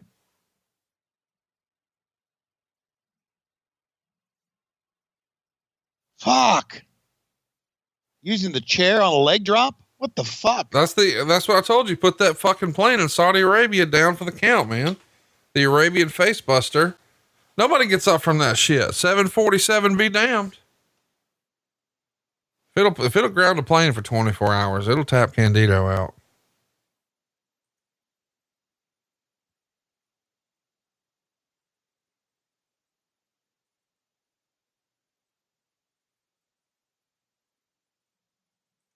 Wow. Pretty fucking cool. Dude, I loved ECW, and matches like that were part of why, but the next match, woo, that's it. Mike Awesome, Masato Tanaka are going to go 12 and a half minutes. 4.25 stars. 4.25, son. That's for the ECW World Heavyweight Championship. But before we get there, I think we've got a little skit backstage that you may enjoy. You might want to do one of your silly voiceovers for it. All right. Here we go. Well, wait a minute. First of all, he's pointing up. See, all the baseball players followed him. So he pointed up. All the baseball players do now when they cross home plate.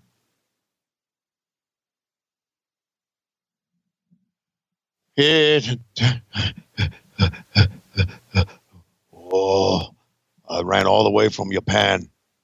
And I say, Honda, Jaha, ye motherfucker. Oh, Conrad, don't make fun of the way I talk. I put that strap on me. All right, here I am, one of the biggest suck-ups ever. My name is the Judge Jeff Jones. Do you realize how fat I am in real life right now? I'm one of the fattest motherfuckers ever. And I've aged not quite well. I'm standing here with Mike Awesome. Mike, you broke the neck of a fucking clown, throwing him off a goddamn bus in WCW. That probably hasn't happened yet, but we want to talk about your role here in ECW. I know you think I got a microphone in my hand, but I don't. I've got a gavel because I'm the judge. What a fucking stupid gimmick that was. What a stupid motherfucker I am. However, I work for ECW. Conrad Thompson, take a look at me. I'm Mike, and I'm awesome. Take the bomb, yeah. That's right. I work in social media. I'm a big pain in the ass backstage to Tony Schiavone. Can I get you to wear one of those jewels like Don Callis has on his forehead and your belly button? Like Uncle Phil? Yeah. Yeah, you can. I think that'd be great.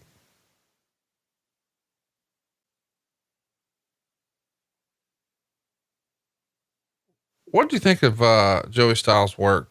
Did you ever watch a show where you actually heard his commentary or not? Not yet. No, never did. I never. But then again, afterwards, when we started following the shows here, I started following his work. So, yeah.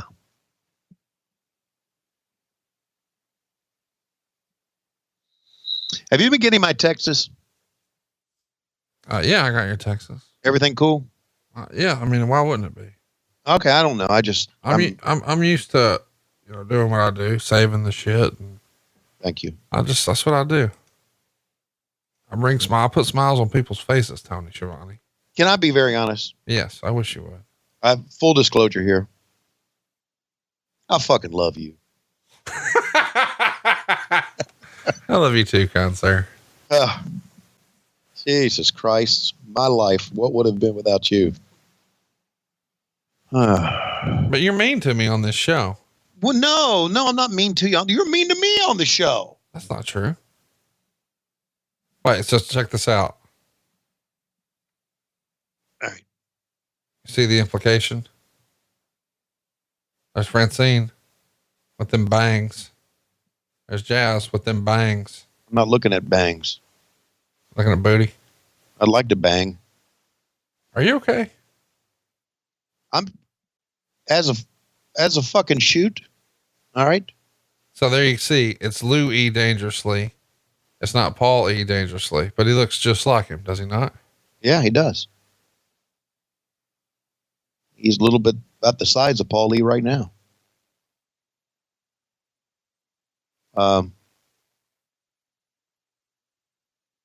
Francine just does a lot for me. There's Ronnie. Ronnie the fucking man, buddy. Dude, Ronnie is the man. Here he comes. Masato Tanaka, my friends. Look at that. Look at that pec on the right there. His left pec. My God. He got a little scratch or whatever. Yeah, got a lot of scratch. Look at his forehead. A lot of gigging going on there. He's from FMW, or as you call it on the shirt at lowestrules.com. Fuck me wrestling. Fuck me wrestling. By the way, now it feels as good a time as any to remind you that some of your favorite ECW stars, including Raven and Sandman and Taz, are going to be at StarCast 4 in Baltimore this weekend.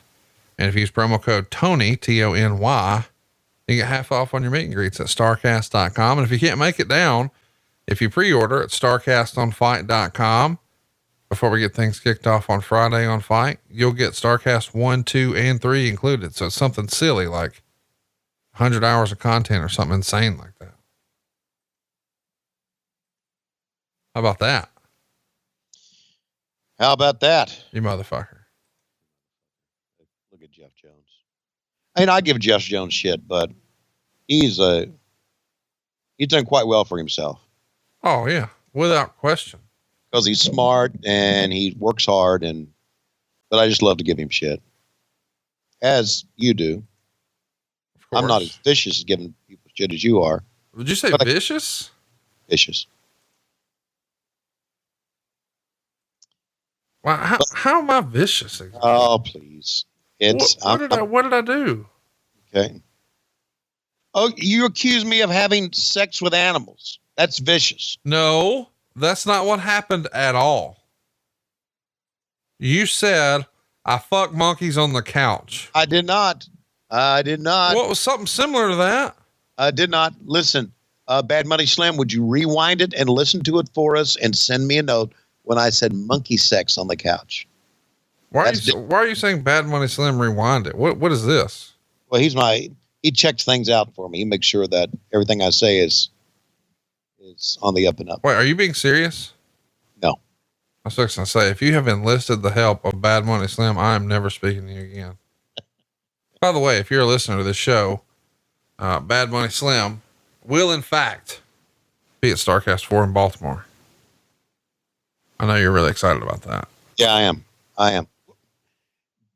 I do know that Matt Schiavone told me that Bad Money Slim is a real go-to guy at StarCast. Oh, he's great, man. Yeah. As far as helping out and everything. He's very, very, very reliable. He's a go-to guy for us. Yeah. All of our guys are. I mean, Paul Bromwell helps us out, and Sean Jones, my God, all that he does for us. And I know I'm going to miss somebody, and I'm sorry, but. Well, no, you're not even fucking really coming to StarCast this year.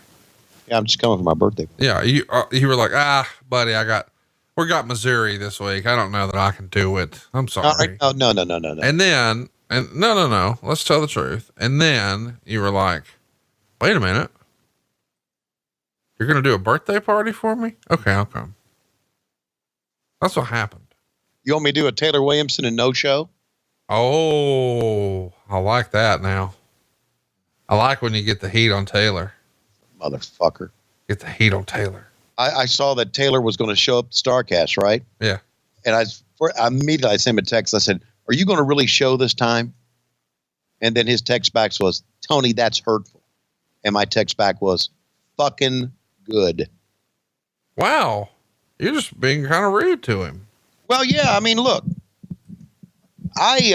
maybe it's because of my years in WCW and my years of Jim Crockett Promotions and my years early in wrestling, but I hate fucking no-shows, as has been well documented on this. My thing is, if you are booked, unless you're fucking dead, you motherfucking show. That's what I say. Are you watching this badass match right now? Yes, I am. This is one of my favorite matches in ECW history. Not necessarily just this one in particular, but anytime Masato Tanaka wrestled Mike Awesome, it was my fave. And both of these guys are FMW talent that are here working for ECW. So really, I guess it's more of an FMW match inside an ECW show, but it's hard hitting, real, and now we realize unnecessary. You're going to see lots of head trauma in these matches that if they had it to do over again, I wish they wouldn't. But as a kid seeing it for the first time, paying no mind to the consequences, much like the performers weren't. And in fairness, none of us knew. And yes, we should have known, but we didn't. You know, when I was playing football growing up, I mean, it was just, oh, he got his bell rung. Let him go sit out a play and he'll be fine. No, he has a concussion. It's for real. And it's an unfortunate part of not only pro wrestling, but obviously pro football and any type of combat sports or sports that have collisions and physical. More than that, though, I didn't know we would take this a turn, but I'm concerned about a lot of the kids today. I've talked to Darby Allin, I've talked to Jimmy Havoc and Joey Janela, Kenny Omega, the Bucks, the Lucha Brothers, Private Party. These guys take risk all the time, Conrad and John Moxley, and you can't always predict, well, I'll land this way. You just don't know. And I just, you know, I know you're talking about, you know, CTE and concussions and everything, but there's, gosh, just what is the longevity of these guys? I mean, take a look at how some guys limp around now, like Mick Foley, who was the, you know, very much innovator of some crazy shit. Yeah, he could barely get around. I know the secret to life. And that's doing a podcast with me. Yeah. That's really tr- the secret of life is this. It goes by quickly.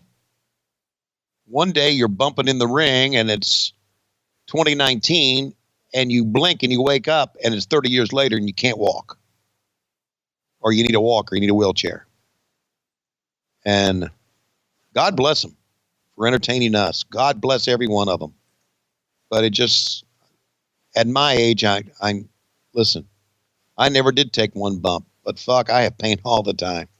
I cannot imagine what these motherfuckers have gone through and are going to go through. And look at this. Oh my God. Fuck. You didn't even fucking sell it. Jesus Christ. It's some hardcore shit here, isn't it? Unbelievable. Yeah. Jesus Christ just hit me. I mean, these guys, dude.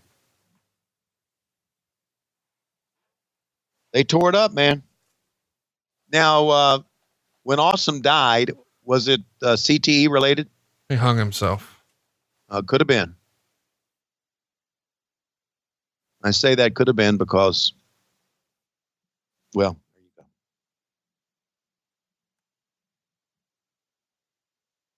go. Did he leave a note or anything like that? Did he have CTE? Wait, how are you expressing more concern for Mike Awesome's suicide than my uncle's right now? I'm not going there. I know you're trying to get me to go there. I'm not going to go there. Anyway, back to what I was saying before I got into this match, which is pretty fucking phenomenal. He did it in 2007, by the way. He was only 42 years old. Oh, fuck. Here's the deal.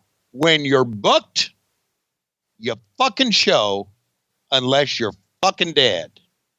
And you're fussing about Taylor Williamson right now. Yeah. Well, we got one of the great matches in ECW history, and you're talking about the second most talented person in America from years ago. Then that means there was no talent in America years ago. Oh, here's the deal. Please if I go to the airport Thursday morning, I'm driving back from Charlotte after Dynamite, and I got an 8:30 flight that morning from Atlanta to Baltimore. If I get there and they say, Mr. Schiavone, the flight has been canceled and there's no flights to Baltimore the rest of the day, I'll get in the fucking car and I'll fucking drive to get there. I will. Or I'll rent a fucking airplane to take me fucking there. Because when you're fucking booked, you fucking show unless you're fucking dead. That could be a shirt too. You're fired up. I am. I'm not good with no-shows. And the reason I'm not is because I have seen what no-shows have done to the business. People pay their hard-earned money to see someone, and they can't make it. Fuck you, you can make it. So oh my God. What'd you think about since you guys took over the Jaguar Stadium to see Georgia beat up Florida? Yay. This past weekend, the Jags played the Texans in London. What did you think of that? I think it's pretty cool, although they did play Wembley Stadium, which is not the new big stadium there. I think it's pretty cool. What the flying fuck. Well, Mike took most of that on his butt, but fans fucking love it, didn't they? Look at him. Oh my God! How many oh my gods did he throw out a broadcast? I like everything about the Jaguars.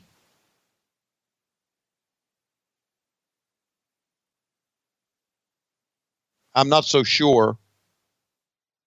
Who was I talking to? I was talking to a friend of mine who works for the Carolina Panthers. Yeah. Of course, the Carolina Panthers were there like the week before the Jaguars were. Yeah. You know, there's rumor and innuendo that they're going to move a team to London in the NFL. Yeah. My friend seems to think that's not the case. The rumor, look at the bruise on Awesome's right butt cheek. Yeah. The rumor and innuendo was that the Khan family liked that idea too. Yeah, no, that's true. Football club is. They've got a football team over there and they're doing just fine. I think here is the deal. My friend seems to think that they are getting ready to have a Super Bowl over there. Huh. You think that's where the new stadium in London is? They're going to eventually have a Super Bowl there. So, and that's my friend from the Panthers. I have no inside information from the Cons on that. Then why are you spreading all the dirt here? I mean, you're speaking on things where you admit you have no inside information. You're just spreading rumors. I just thought it was interesting. You're like Wade Keller in the Torch right now. Yeah, you spread bullshit as well. No, I don't. Oh, yeah. No. Everything I've said on this show is 100% factual. Really? Specifically about you having sex with animals. Okay. Yeah, really. And Sabu coming off with a chair onto an airplane. Well, in fairness, you don't know what it was, so you can't poke holes in it. But you do, and you won't tell me. Look at this. I don't know.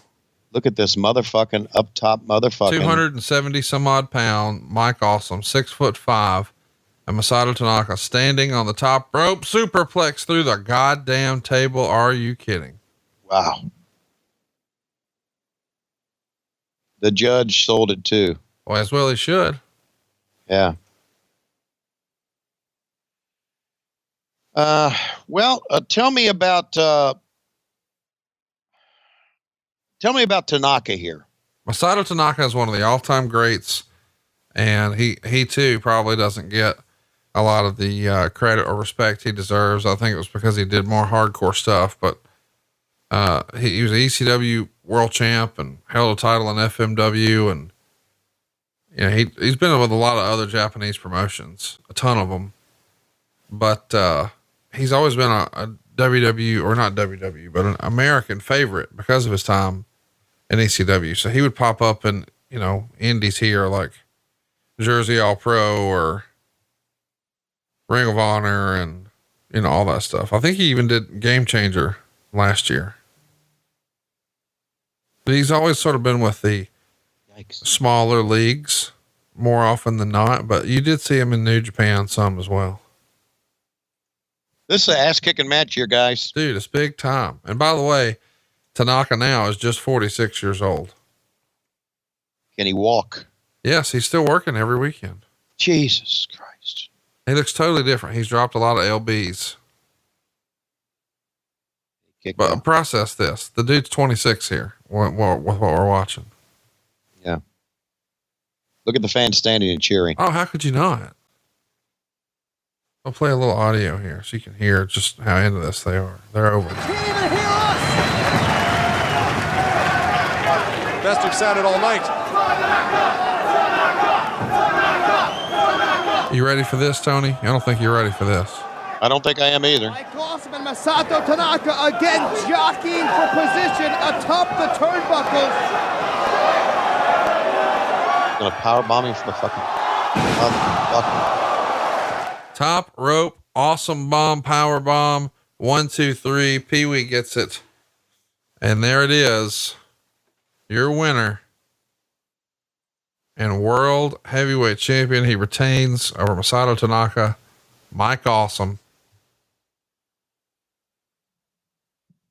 Well, it confirms what I always thought as I've been watching this shit over the last couple of years with you.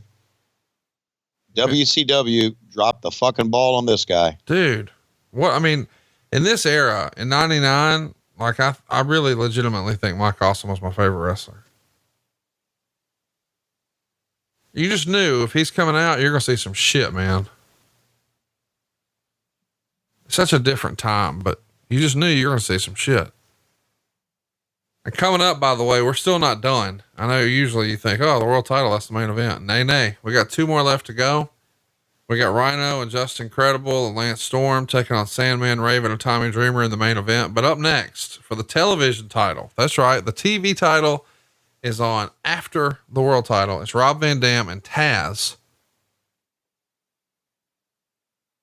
How do you follow this though? I mean, I get that. Taz and Van Dam, on paper, you think it's great, but how do you, I mean, if I'm backstage and I'm coming up next, I'm thinking, what the fuck do we do? No, I agree. Look at the top rope chair shot, dude. Hey, he didn't sell it, man. Like, hit me fucking again. That spot where he jumps off the top rope holding the chair and then like slams the chair on top of the other chair, which is on his face. Look at that, to the floor. Power bomb through the table, through the floor, just in the middle of the match. Superplex through the table in the middle of the ring, just in the middle of the match. There's so much. It's like, well, that's gotta be it. Oh, right on the neck too. And he pops right up. And here's the finish. The top rope power bomb. As Chris Candido will call it, the, oh my God. Blonde bombshell. Blonde bombshell. Unbelievable. Yeah. Great stuff, man. And you know, you wonder now with hindsight, were we enjoying seeing somebody really physically deteriorate themselves? Not just physically, but mentally. It's hard to watch some of those chair shots now, knowing what we know, especially knowing what the end of Mike Awesome's story looked like. Amazing. So Taz here is going to be trying to get to the television title. Rob Van Dam is going to come in as your TV champ. He won it back in April of 98 and he's still got it here. And ECW at this point had long been regarding and presenting Rob Van Dam as the best wrestler in the company. Right. And Taz, of course, is, you know, their former world champ and their former tippy top guy, and they know he's leaving. So it's definitely feels like we're using this as an opportunity to put our best wrestler over the, you know, the guy leaving on his shield, who we knew was the top guy, Taz. So from a business standpoint, you know, just the classic wrestling booking, this makes a lot of sense. But Meltzer would say there were good moves in this match, but the two didn't work well together. And Taz's weakness when it comes to selling was apparent. Also, Van Dam was so overhyped that it was almost a guarantee he'd come across as disappointing. It's hard to hype someone as the best wrestler in the world when you've just seen Tanaka. And from a work standpoint, they're not even in the same league. First, before he came out, they pushed about this amazing pop you'd see. Unless it's Austin or Rock and it's a tape show with fake noise being pumped in and a fake Goldberg chant that you know in advance is being popped in, you should never say that because there's no guarantee. Anyway, he came out to a very good pop, but it was no more impressive than a mid-card guy like Edge or Kidman would get. And then they tried to push him as the greatest athlete in the world, and he didn't come across as even the greatest athlete on an average wrestling show. So very, very critical of the way they're presenting Rob Van Dam here. Look at Taz with the towel on the head in the corner. It's good stuff, man. One of the best entrances ever. Nothing fancy about it. Just walk in. Badass stuff, man. We had, when we were in Philadelphia, we had, and I'll say his name because he's a friend of the show and he's a good dude. His name is Greg Castriato. He's the media relations director of the Philadelphia Phillies. He's a friend of mine, a friend of JR's. We brought him backstage at Philadelphia and had some friends with him. And we came back to the announcer's room. And when Taz walked by, just getting ready to, just in the back there, one of his friends went, "Oh my," he even said out loud, "Oh my fucking God. I'm marking out big time right now." Obviously, he was a big Taz fan. And I got to agree. I have to agree. I'll mark out to him big time now too. And it's because of your introduction of me to ECW. So there you go. Hey, so how is my good friend Dave Meltzer doing? Good? Good. He'll be at StarCast, I believe. I think he'll be there Friday night to participate in the Crockett panel, where we've got Jim Crockett on stage for the first time ever. I believe it's his first personal appearance like this he's ever made. And Bruce Mitchell, who lived it, as you well know, he was part of that group of guys who used to dress up like the Horseman every week. Right. And in the front row of that show pretty regularly, he'll be there. And of course he grew up to be a writer for the Torch, and Dave Meltzer was writing about all of that stuff as it happened. So who better to sort of talk about the good, the bad, and the ugly of Jim Crockett Promotions than Jim and Davey Crockett, along with Bruce Mitchell and Dave Meltzer. So they'll both be there on Friday night. It'll be great. Great stuff. But your great close personal friend, Dave, will miss you because you'll be on a plane headed home by the time he lands. Well, yeah, send him my best. I have a crazy week ahead of me, and I know I don't want to bore you with this shit, but we record this on Sunday. We drop on Wednesday. Westwood won, by the way. Monday's on Patron. So here's my week. I've got to go after today. I've got to do Diamond Dallas, go to DDP Yoga. And then I've got some recordings I have to do for AEW. Tuesday, I got a basketball game. And then after the basketball game Tuesday night, I drive to Charlotte, spend the night, do Dynamite in Charlotte, drive back after that, get up, go to Baltimore, fly back at 5:30 a.m. on Friday from Baltimore, land, go straight to Athens. We got new equipment to set up all that new equipment, be taught the new equipment, drive back home, which is an hour and a half, get up and drive back to Athens for a Saturday night game, and then come back on Sunday and hopefully do another podcast with you. So that's my crazy fucking week, and I wouldn't have it any other way. And I want to say that, I say all that because of this. All this would not be possible without you. Oh my. I'm serious. Would not be. In December, okay. I've told this story before, but I'm going to tell it fucking again because it means a lot to me. In 2016, the early part of 2016, I brought everybody of my family members together to my house and told them that because I had just not been re-signed to my contract with WSB and doing work for them, that I wasn't so sure that I could keep the house, which I love, and that I felt like my life was not going well right now. And I just wanted to let the kids know honestly what was going on, because we're a close family and we love each other. And then a year later, you came into my life. And now look at me. I've got so much on my fucking plate this fucking week. And I'm 62. I don't know what to fucking do next. I mean, it's just it's fucking nuts. So I just wanted to throw that out there. Well, we're glad you're back where you belong, baby. It's been a wild fucking ride, man. And here's what else you have done for me. You've opened my eyes to ECW. You've opened my eyes to Taz, to Rob Van Dam's work, to Jerry Lynn, to Mike Awesome, to Tanaka's. I've got to, on a real plus side, I've got to see Francine in the ring and got to know her. I'm jealous of the way you talk about getting to know Francine. I want to get to know Tammy like this. Why can't I do that? We're working on that, aren't we? I need you to help me make that happen and then give me the old hot tag. You damn right I will.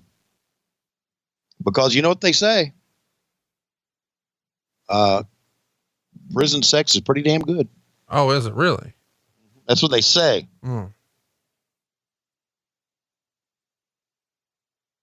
Maybe you'll have a conjugal visit. Oh, I'm married now. Calm down. You said hot tag. What the fuck you talking about? I would never cheat on my wife, Tony. I'm not like you in Las Vegas where I'm out here trying to sling Miller Yellows. Here we go. I put you over and now you talk about, okay. I got it. Wait. Let's watch the match. You're fussing because I paid for you to have a streetwalker come to the room and service your little pee-pee. You're mad at me that you slung the mayonnaise on my dime.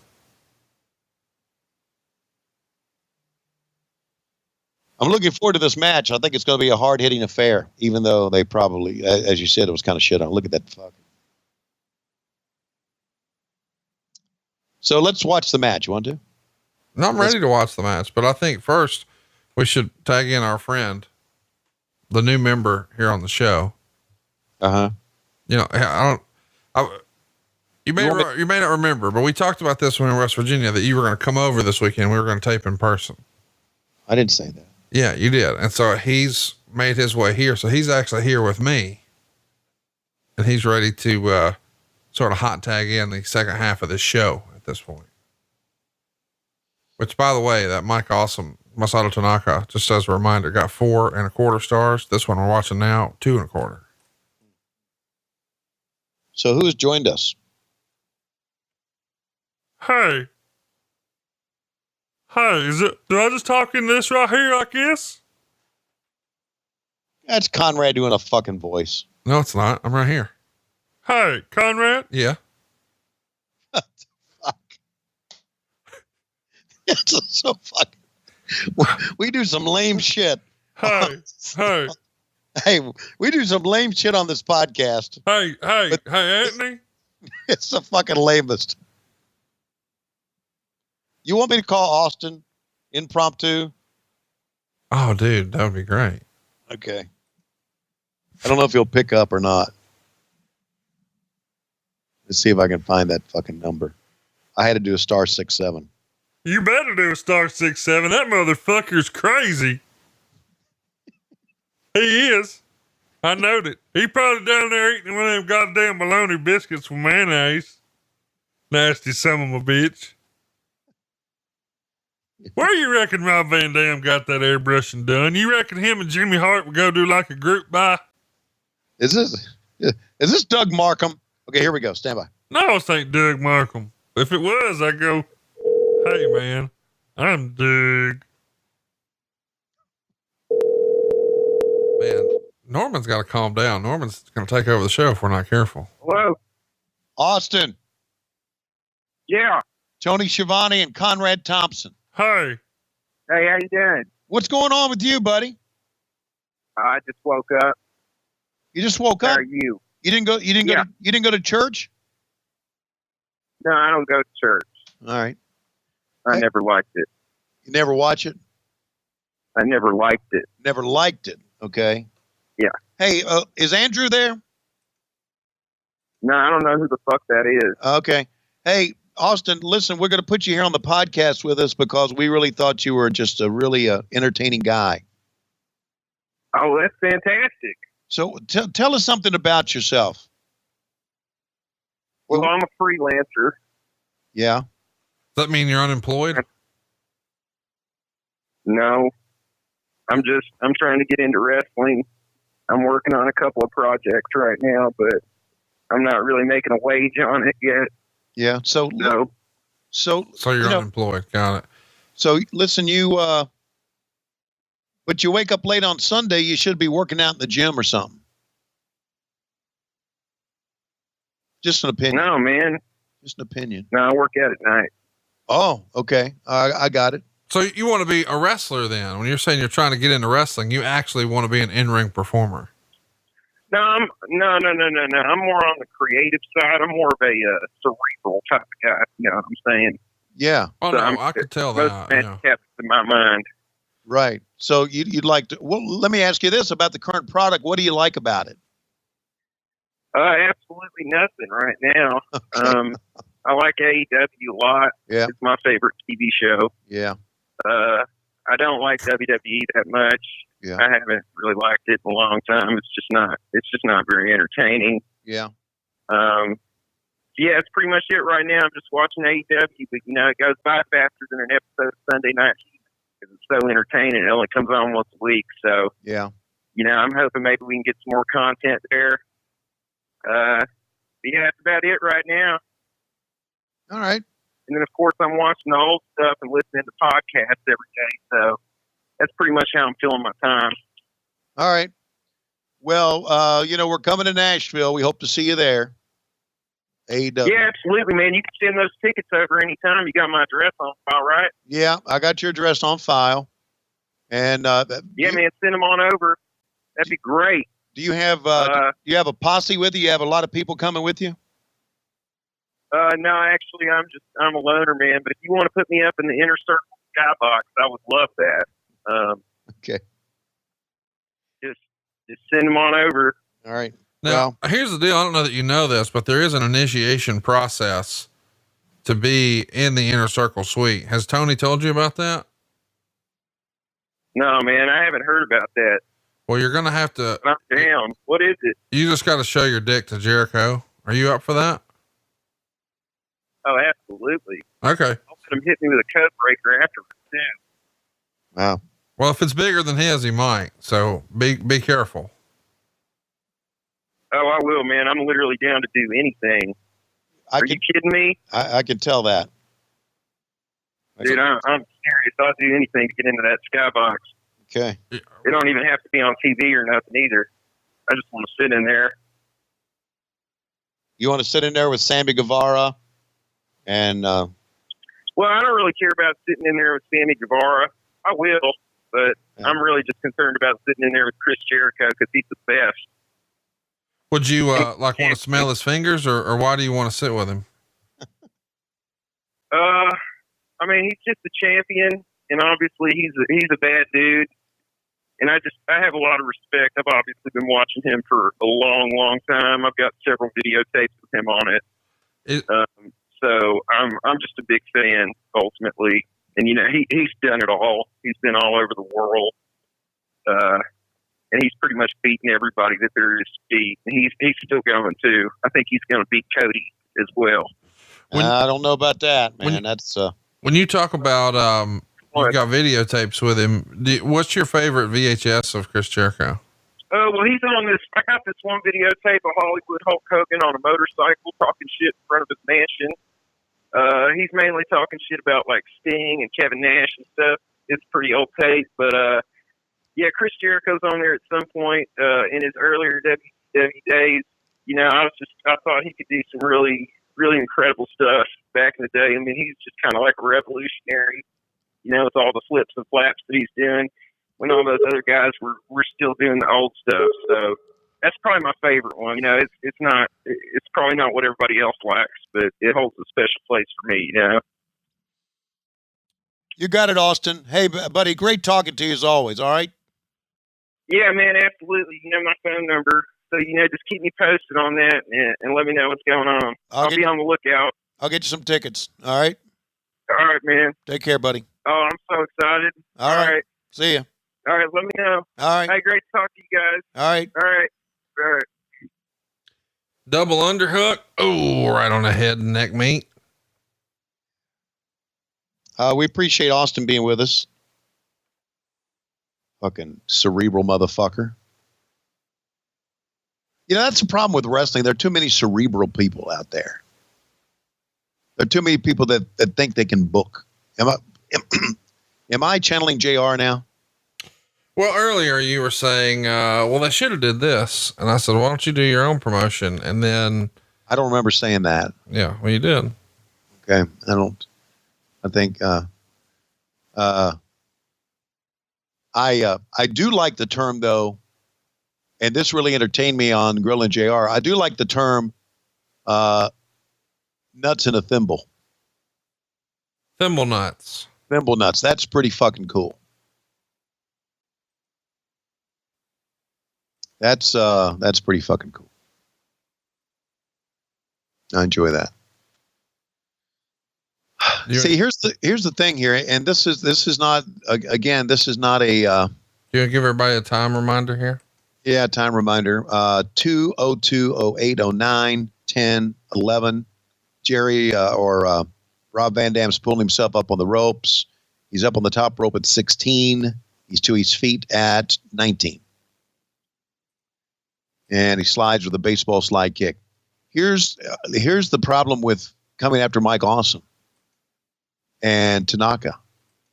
When they put the table up there, people didn't really give a shit.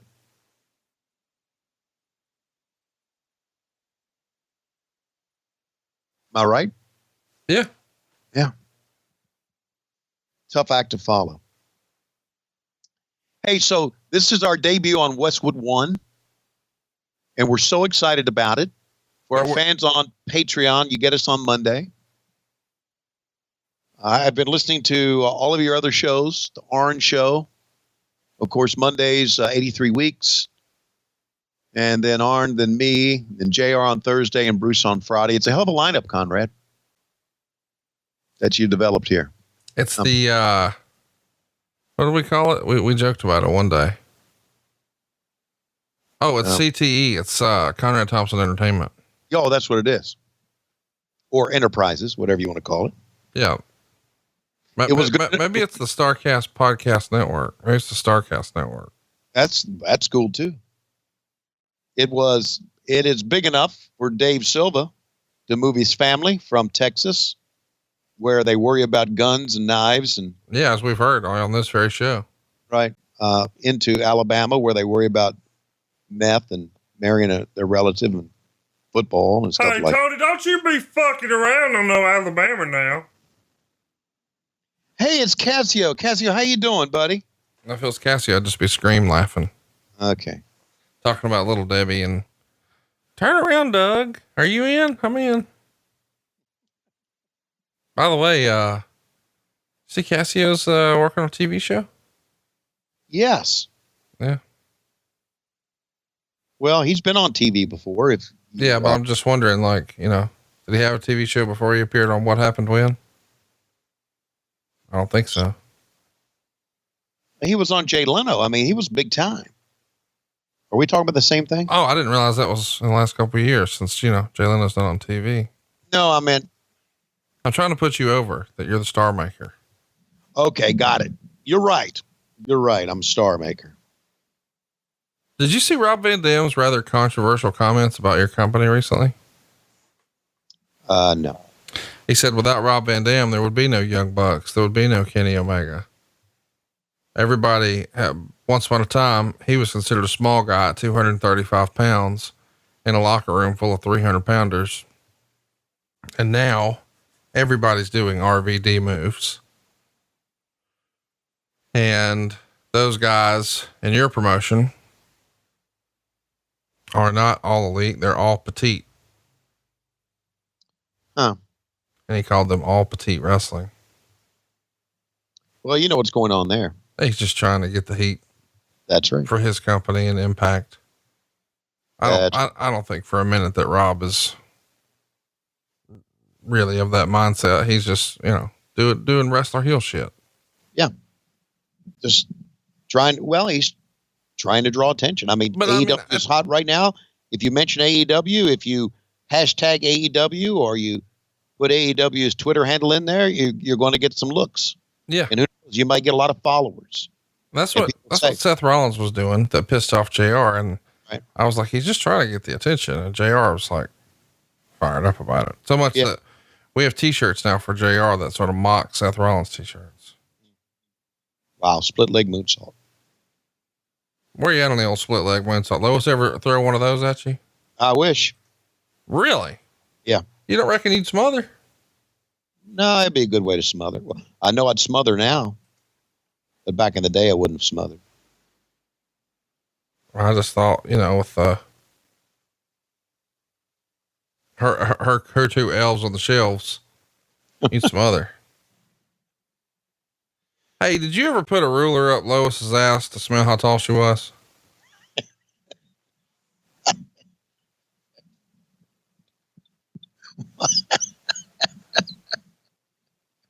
It's a Cassia Kid line. I stole that.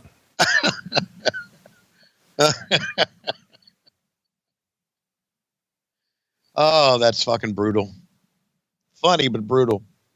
And we laughed about that all through this world television title match. We haven't done a Tony Reed's rap today. Thank God. Well, I've decided I want to switch it up a little bit.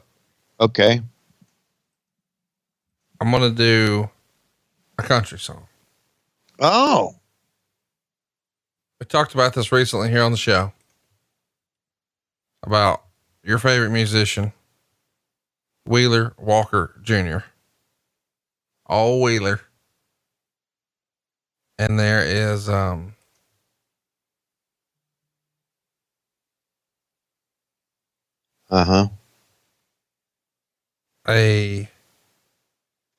song called Redneck Shit that I think is right up your alley. Redneck shit. Well, you know what?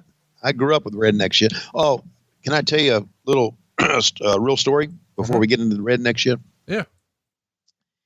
So, we were in last weekend. We were in, this is the weekend before this past weekend. We were in New Jersey and New York for my granddaughter's baptism. Lois and I flew home, but my daughter Laurie and her husband Mike and their little infant son Noah drove.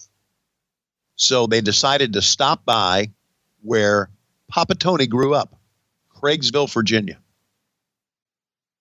And I told Laurie, she said, I'm going to drive through. And she went, she saw the grave of my mom and my dad. And she went by a lot of places. She went by my high school and everything.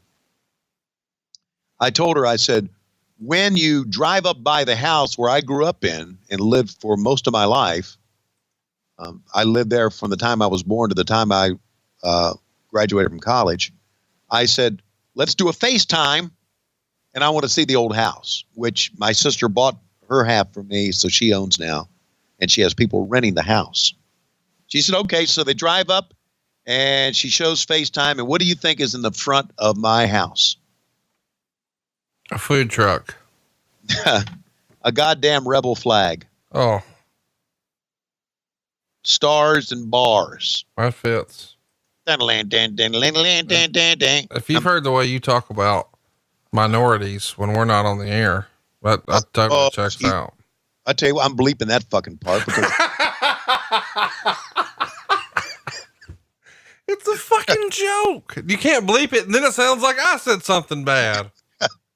I just said the word minorities. You can't bleep minorities because I have an Asian voice. That's not making fun of minorities. That's stop it. We're not going there. But anyway, there was a flag, and I'm thinking, oh my God! I almost told my daughter, I said, go knock on the door and take that fucking flag down, because if anybody says, hey, this is where Tony Schiavone grew up, let's go by the house. Fuck.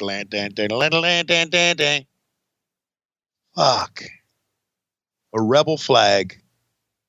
We gotta evict those people like to fucking day. Is this our main event? Yeah, you totally missed calling the finish of the Taz match. Sorry, Taz. Taz knows I love him. Well, anyway, Rob Van Dam beat him.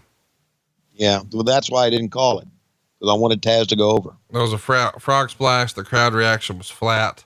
The two high-fived each other after the match, got a nice ovation, but there's a lot of "you sold out" chants during the match. Yeah. And Meltzer would say he should take solace in knowing the same people will be chanting obscenities, will be the loudest ones to chant welcome back if for some reason he doesn't make it in the big leagues. 2.25 stars. I think you'll be excited because this is the match where we see your girl. All right. By the way, for you, she put on Twitter recently that she wasn't doing well. She is doing much better. She and I texted this weekend because I wanted to check in with her. See how she was. Dawn Marie looked pretty fucking live too, didn't she? Huh? Dawn Marie, don't you think she looked pretty good too? I'm not, huh? Whew. All right, let's play F, Marry, Kill. Okay. Tammy Lynn Sytch. Yeah. Tammy Lynn Bitch, which is Dawn Marie here. Or Francine. So we know you're marrying Francine. Right. So go ahead and fill in the blanks now too. Well, I think I would,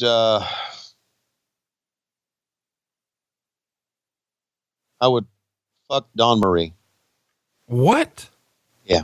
So the lady you're going to become prison pen pals with, you want to die. There's no way you can win this game.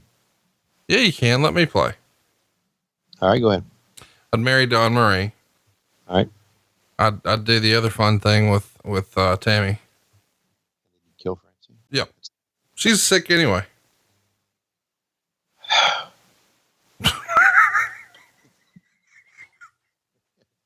See, it's no way to win this game. I knew that would piss you off because Yeah,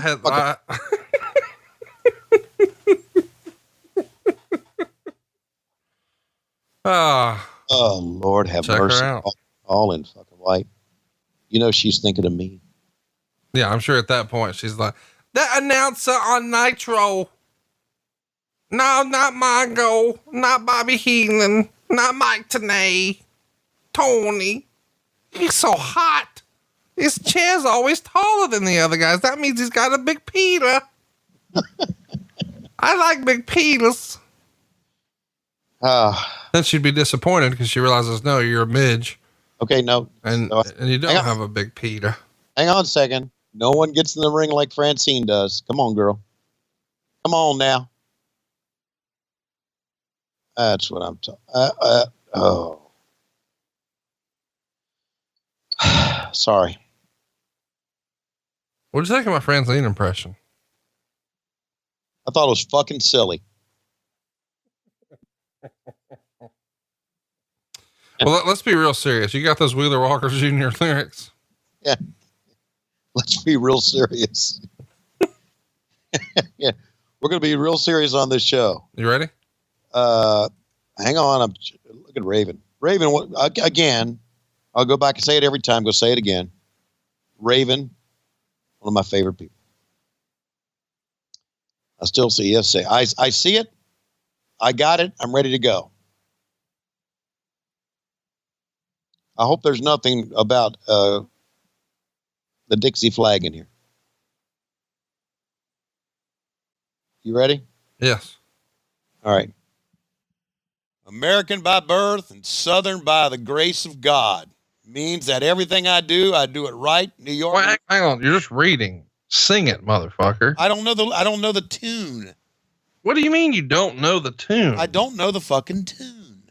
My God, we've been talking about this for weeks. How have you not been listening to old Wheeler? All right. Here, no, I'll play redneck shit for you. Well, so you can get I won't be able to hear it. I won't be able to hear it. Yes, you can. You don't know it.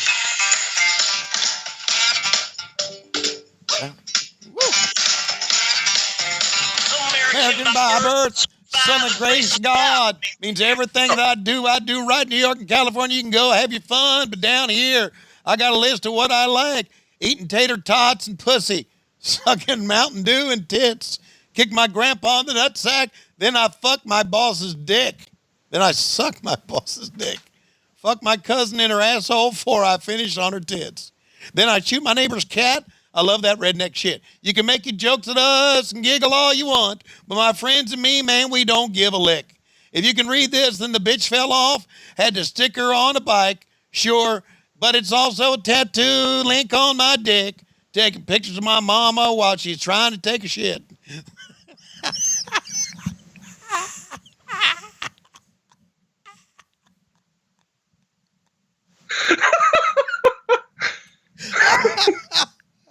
That's the end of the song. You can't top that. Oh my! Oh, I gotta take a breath here. Then I'm throwing rocks. Then I'm throwing rocks at cripples, and I laugh when they did a hit. Pull my pecker out of Walmart, then I pop my sister's hits, jacking all my neighbor's dog. I love that redneck shit. People think we're crazy, man. Really? They think we're all insane. Take a visit, and I swear you'll never leave. You can stay at Grandma's house. She'll cook you up some country ham. After dinner, you can nibble on her beef meat.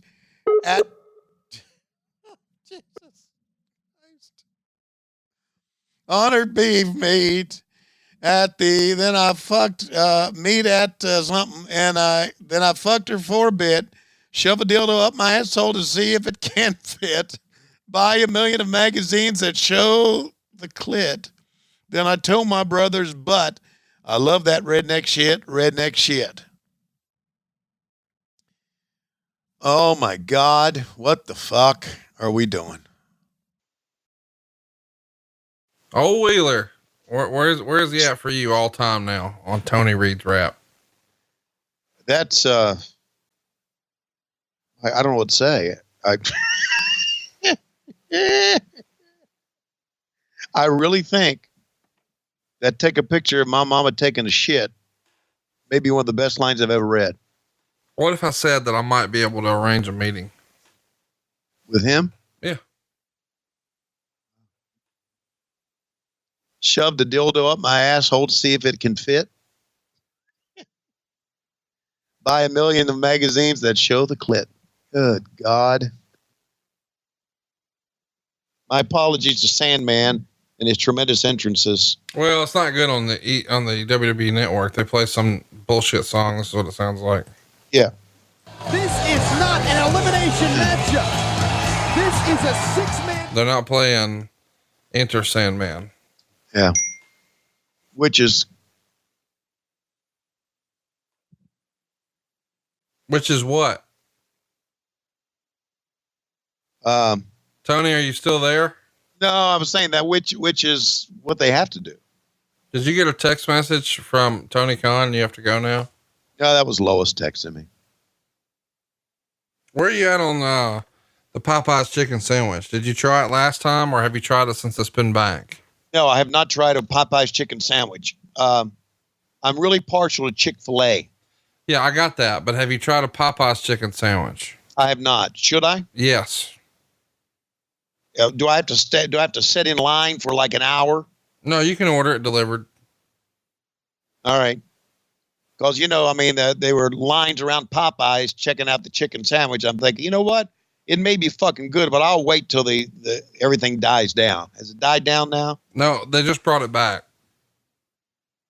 They ran out. They ran out of bread. They had no bread for months. Now the bread's back. That's great planning, isn't it? Well, they didn't think it would get over, sort of like you in wrestling, you know? I'm not saying that to be ugly. I'm just saying you never would have imagined that wrestling fans would welcome you back. They thought you thought we'd given up on you. And I was like, no, we still like you. You need to come, be with your people. And now you are, and you're bilking people out of money like a true, wrestling carny, second nature.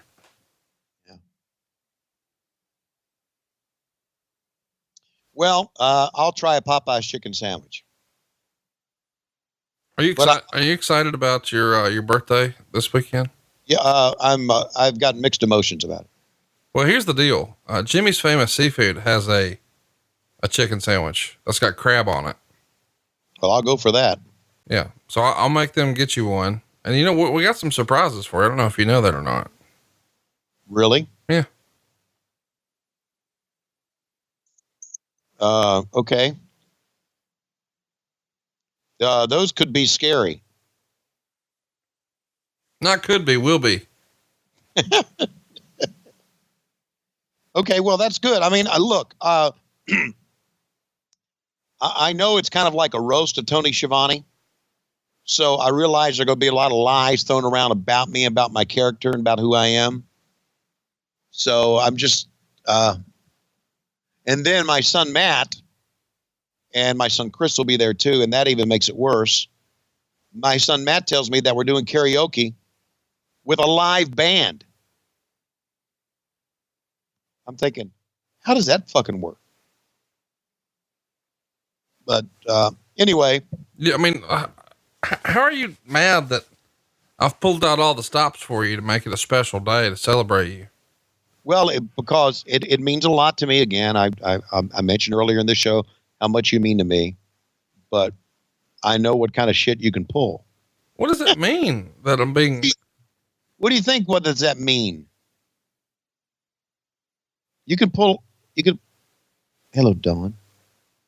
Jiggle, jiggle. You can.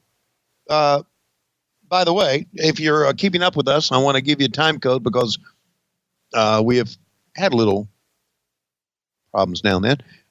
221 30 31 32 33. I think it's pretty cool that Tommy Dreamers out of Yonkers, New York, has stayed his focused on the match doing all this crazy shit, hasn't he? Mm-hmm.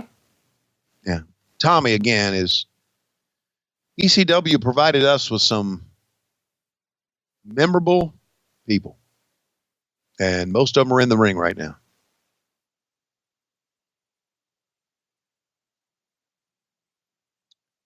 So anyway, so I just, I'm concerned about what's going to happen to me.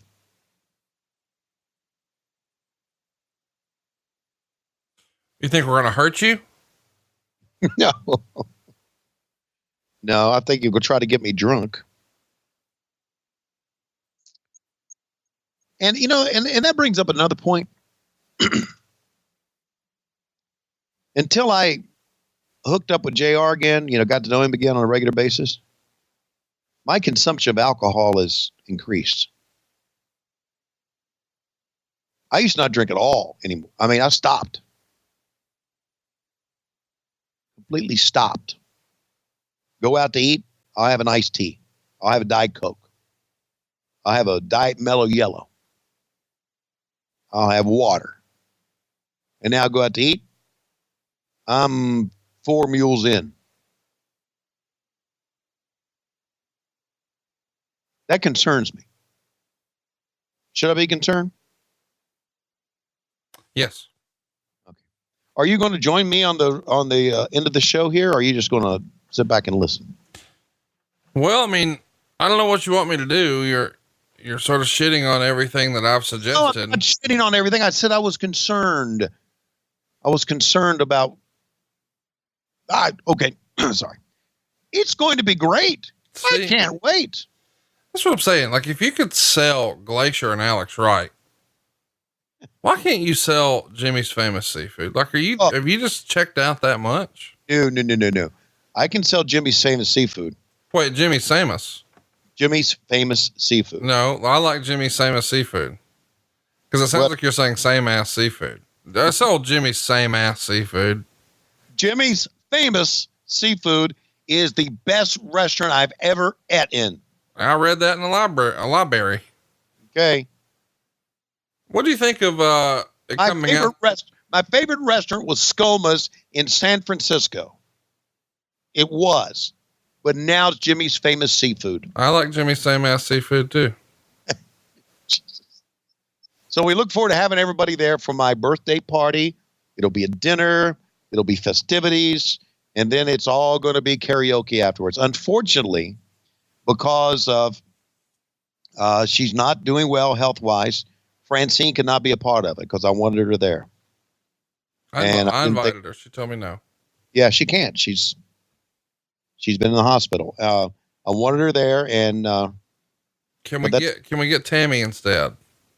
Well, we need to find out what prison she's in. Maybe it could be my birthday. You're a married man. No, what is that? Hang on now. Aren't you married? Why is Francine allowed to your birthday? Well, I'm just a dirty old fuck. No, I know, dude. It was so uncomfortable seeing you hug every female talent in AEW and then like take a big sniff. Take a big sniff. That is what you do. And you'd be like, "Oh, you smell so good, sweetie. You look so great today, sweetie. No, you're just so beautiful and talented." No, Sweet. Remove that from your verbiage. What, sweetie?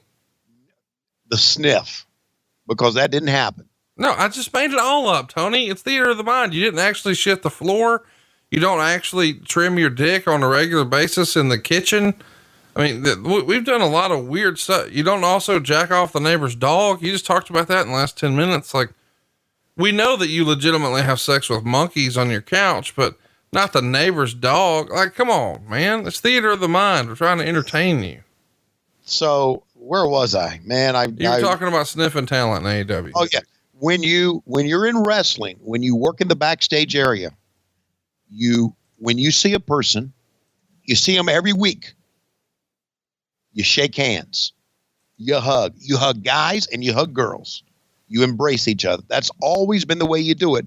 If you work backstage, if you're one of the boys or one of the girls, now if you're one of the talent, and announcers are considered part of the talent, you grab a hand and you hug. That's what you do. It's the way it is. It's the way it is. Tell us more. Some things will never change, as Bruce Hornsby once said. Do you want another Wheeler Walker Jr. show? I do not. I've had enough of him for a lifetime. Tell Wee Willie Walker, thanks. You want to guess how many stars this match gets? 3 1/4. Star and a quarter. Wow. And give me the review for this. This match went downhill after the ring entrances of the faces, Sandman in particular. When Dawn Marie wound up with beer on her, Callis said he thought they got Dawn Marie wet. I guess since this isn't TNA, she, for one night only, was back to using the ring name Dawn Marie Bitch. Raven looked facially as old as Terry Funk. He's aged 5 years in the last match. It was a flat match, which was almost tragic. Fast forward a little bit. Wow. Raven lost his balance with Credible on his back, stumbled back a few steps, which wound up with Credible being thrown too far, and he got caught in the ropes and almost landed headfirst on the mat. Apparently he instinctively was able to tuck his head a slight bit, or he would have suffered a broken neck, which at first is what it appeared he might have suffered. He was clearly in great pain, rolling over to Jason. And at this point, since whatever was playing was seemingly in disarray, everyone started doing everything, and the camera work was missing most of it. This was probably a much better match live than it came across for that very reason. And then, fast forward, when they were celebrating doing their pose, Credible staggered backwards and Storm had to help him to the back. He was shaking up backstage for a while, but the belief was the next afternoon that he was going to be okay. Huh. Well, again, and yeah, I get what he's saying in all this, but again, the main event has already happened. So there you go. Whoa. That was pretty fucking good.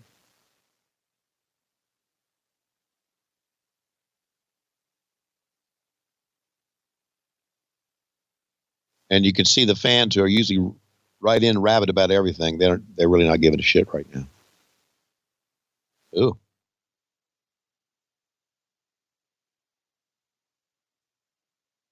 So who do you got coming from ECW to StarCast?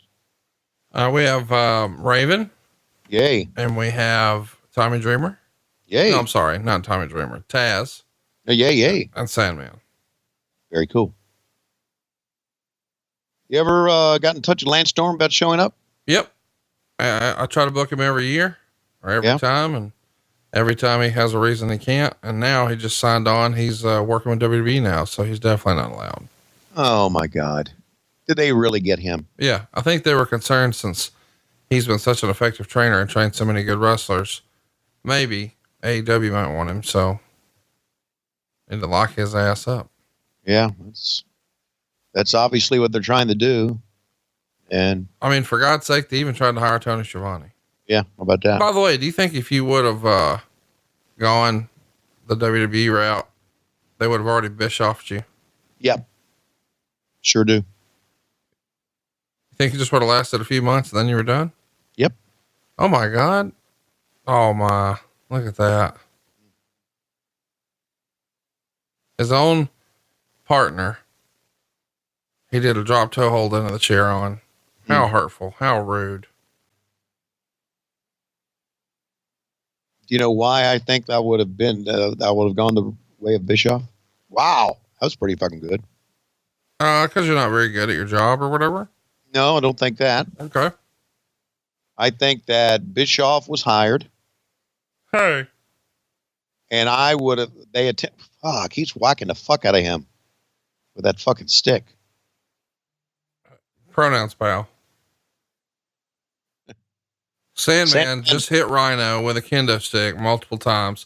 And now Tammy Sytch is on his back, and in comes Marie or Francine, who hits Lance Storm right in the dick. And now we've got a cat fight, and the fans are popping for the first time because the thongs are flip flopping and flying. Wow. This is what I loved about ECW as an adolescent male. This is fucking great. What was I talking about? I can't even remember. I'm gone. My attention span has moved over to something else. What are you thinking about now? Boobs. Boobs. Anyway, I think Vince hired Eric and attempted to hire me so he could just fire us. Wow. Pile driver, that's the finish. I think that was in his plan the entire time. And then brawl into the back. Here you go. The Impact players.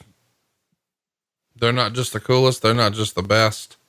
They are just incredible. That was actually a pretty cool finish for what was kind of a mess of a match. It was a mess of a match, which sucks because Tanaka and Awesome out of this world. That's right. And again, that should have been the last match with Awesome with his hands raised as the ECW champion. That's the way it should have been. Tell us more. Yeah, it was just my opinion. It's my opinion. You see Francine there trying to console Sandman. Mm-hmm. If Francine was going to try to console you, what would she want to do? Go watch an old Braves game with you on Turner Classics? That would be great. I love vintage baseball. I love watching vintage baseball games. The good way to console me would be to watch Game 6 of the '69 World Series between the Mets and the Baltimore Orioles. That's in black and white for sure, huh? But no, it's not. Really? No, it's not. You can get it if you subscribe to MLB. What is it? What is MLB? If you subscribe to MajorLeagueBaseball.com. Oh, I thought it was like Major League Boobs. Boobs. You can finish. Finish. Yeah. You can watch if you like some vintage games, and one of those is a '69 World Series, complete with the commentary, the graphics, everything. And I can put that up, and all of a sudden, I'm a kid again. Why would you want to watch that? Seriously. If you're a big baseball fan and you grew up loving baseball like I did, then that's your wheelhouse. '73 World Series. The Mets against the Oakland Athletics. Willie Mays' last game. Fuck. It's another one. '74 World Series. Dodgers, Oakland A's. '71 World Series. Pittsburgh and Baltimore. So just so I'm clear. Yeah. Francine's you're down in the dumps. She wants to cheer you up. She's going to come over to the house and you're going to make her watch 45-year-old baseball games. Yes, I am, with Mellow Yellow Zero. Oh, well, I know what she needs that for. I got it. And pistachios in the shell. Whoa. That's all me, man. Ooh, that's all me too. Well, Tony, when I look at my clock, I realize it's about that time. Yes, it is about that time, ladies and gentlemen. It's been a wild and wacky day here on What Happened When. I want to let you know that Lois and I will not be having monkey sex on the couch this week because we're just too fucking old for that. But I also know that we wish Francine well because she has great boobs. And we're desperately out of time. Ladies and gentlemen, boys and girls, for Austin and the fake whoever he was trying to be Casio Kid and Conrad Thompson, I'm Tony Schiavone. We'll see you next time on What Happened When on Westwood One. And on Mondays, we are on Patron. Hogan and Nitro, New World Order and the Crow, Thunder Russo, Arquette Champ, Vinnie Mac, simulcast. Tony's back with Conrad, not your classy podcast. Watch along, try not to laugh. Lowest rules, cat back. This wasn't the initial plan. Tom's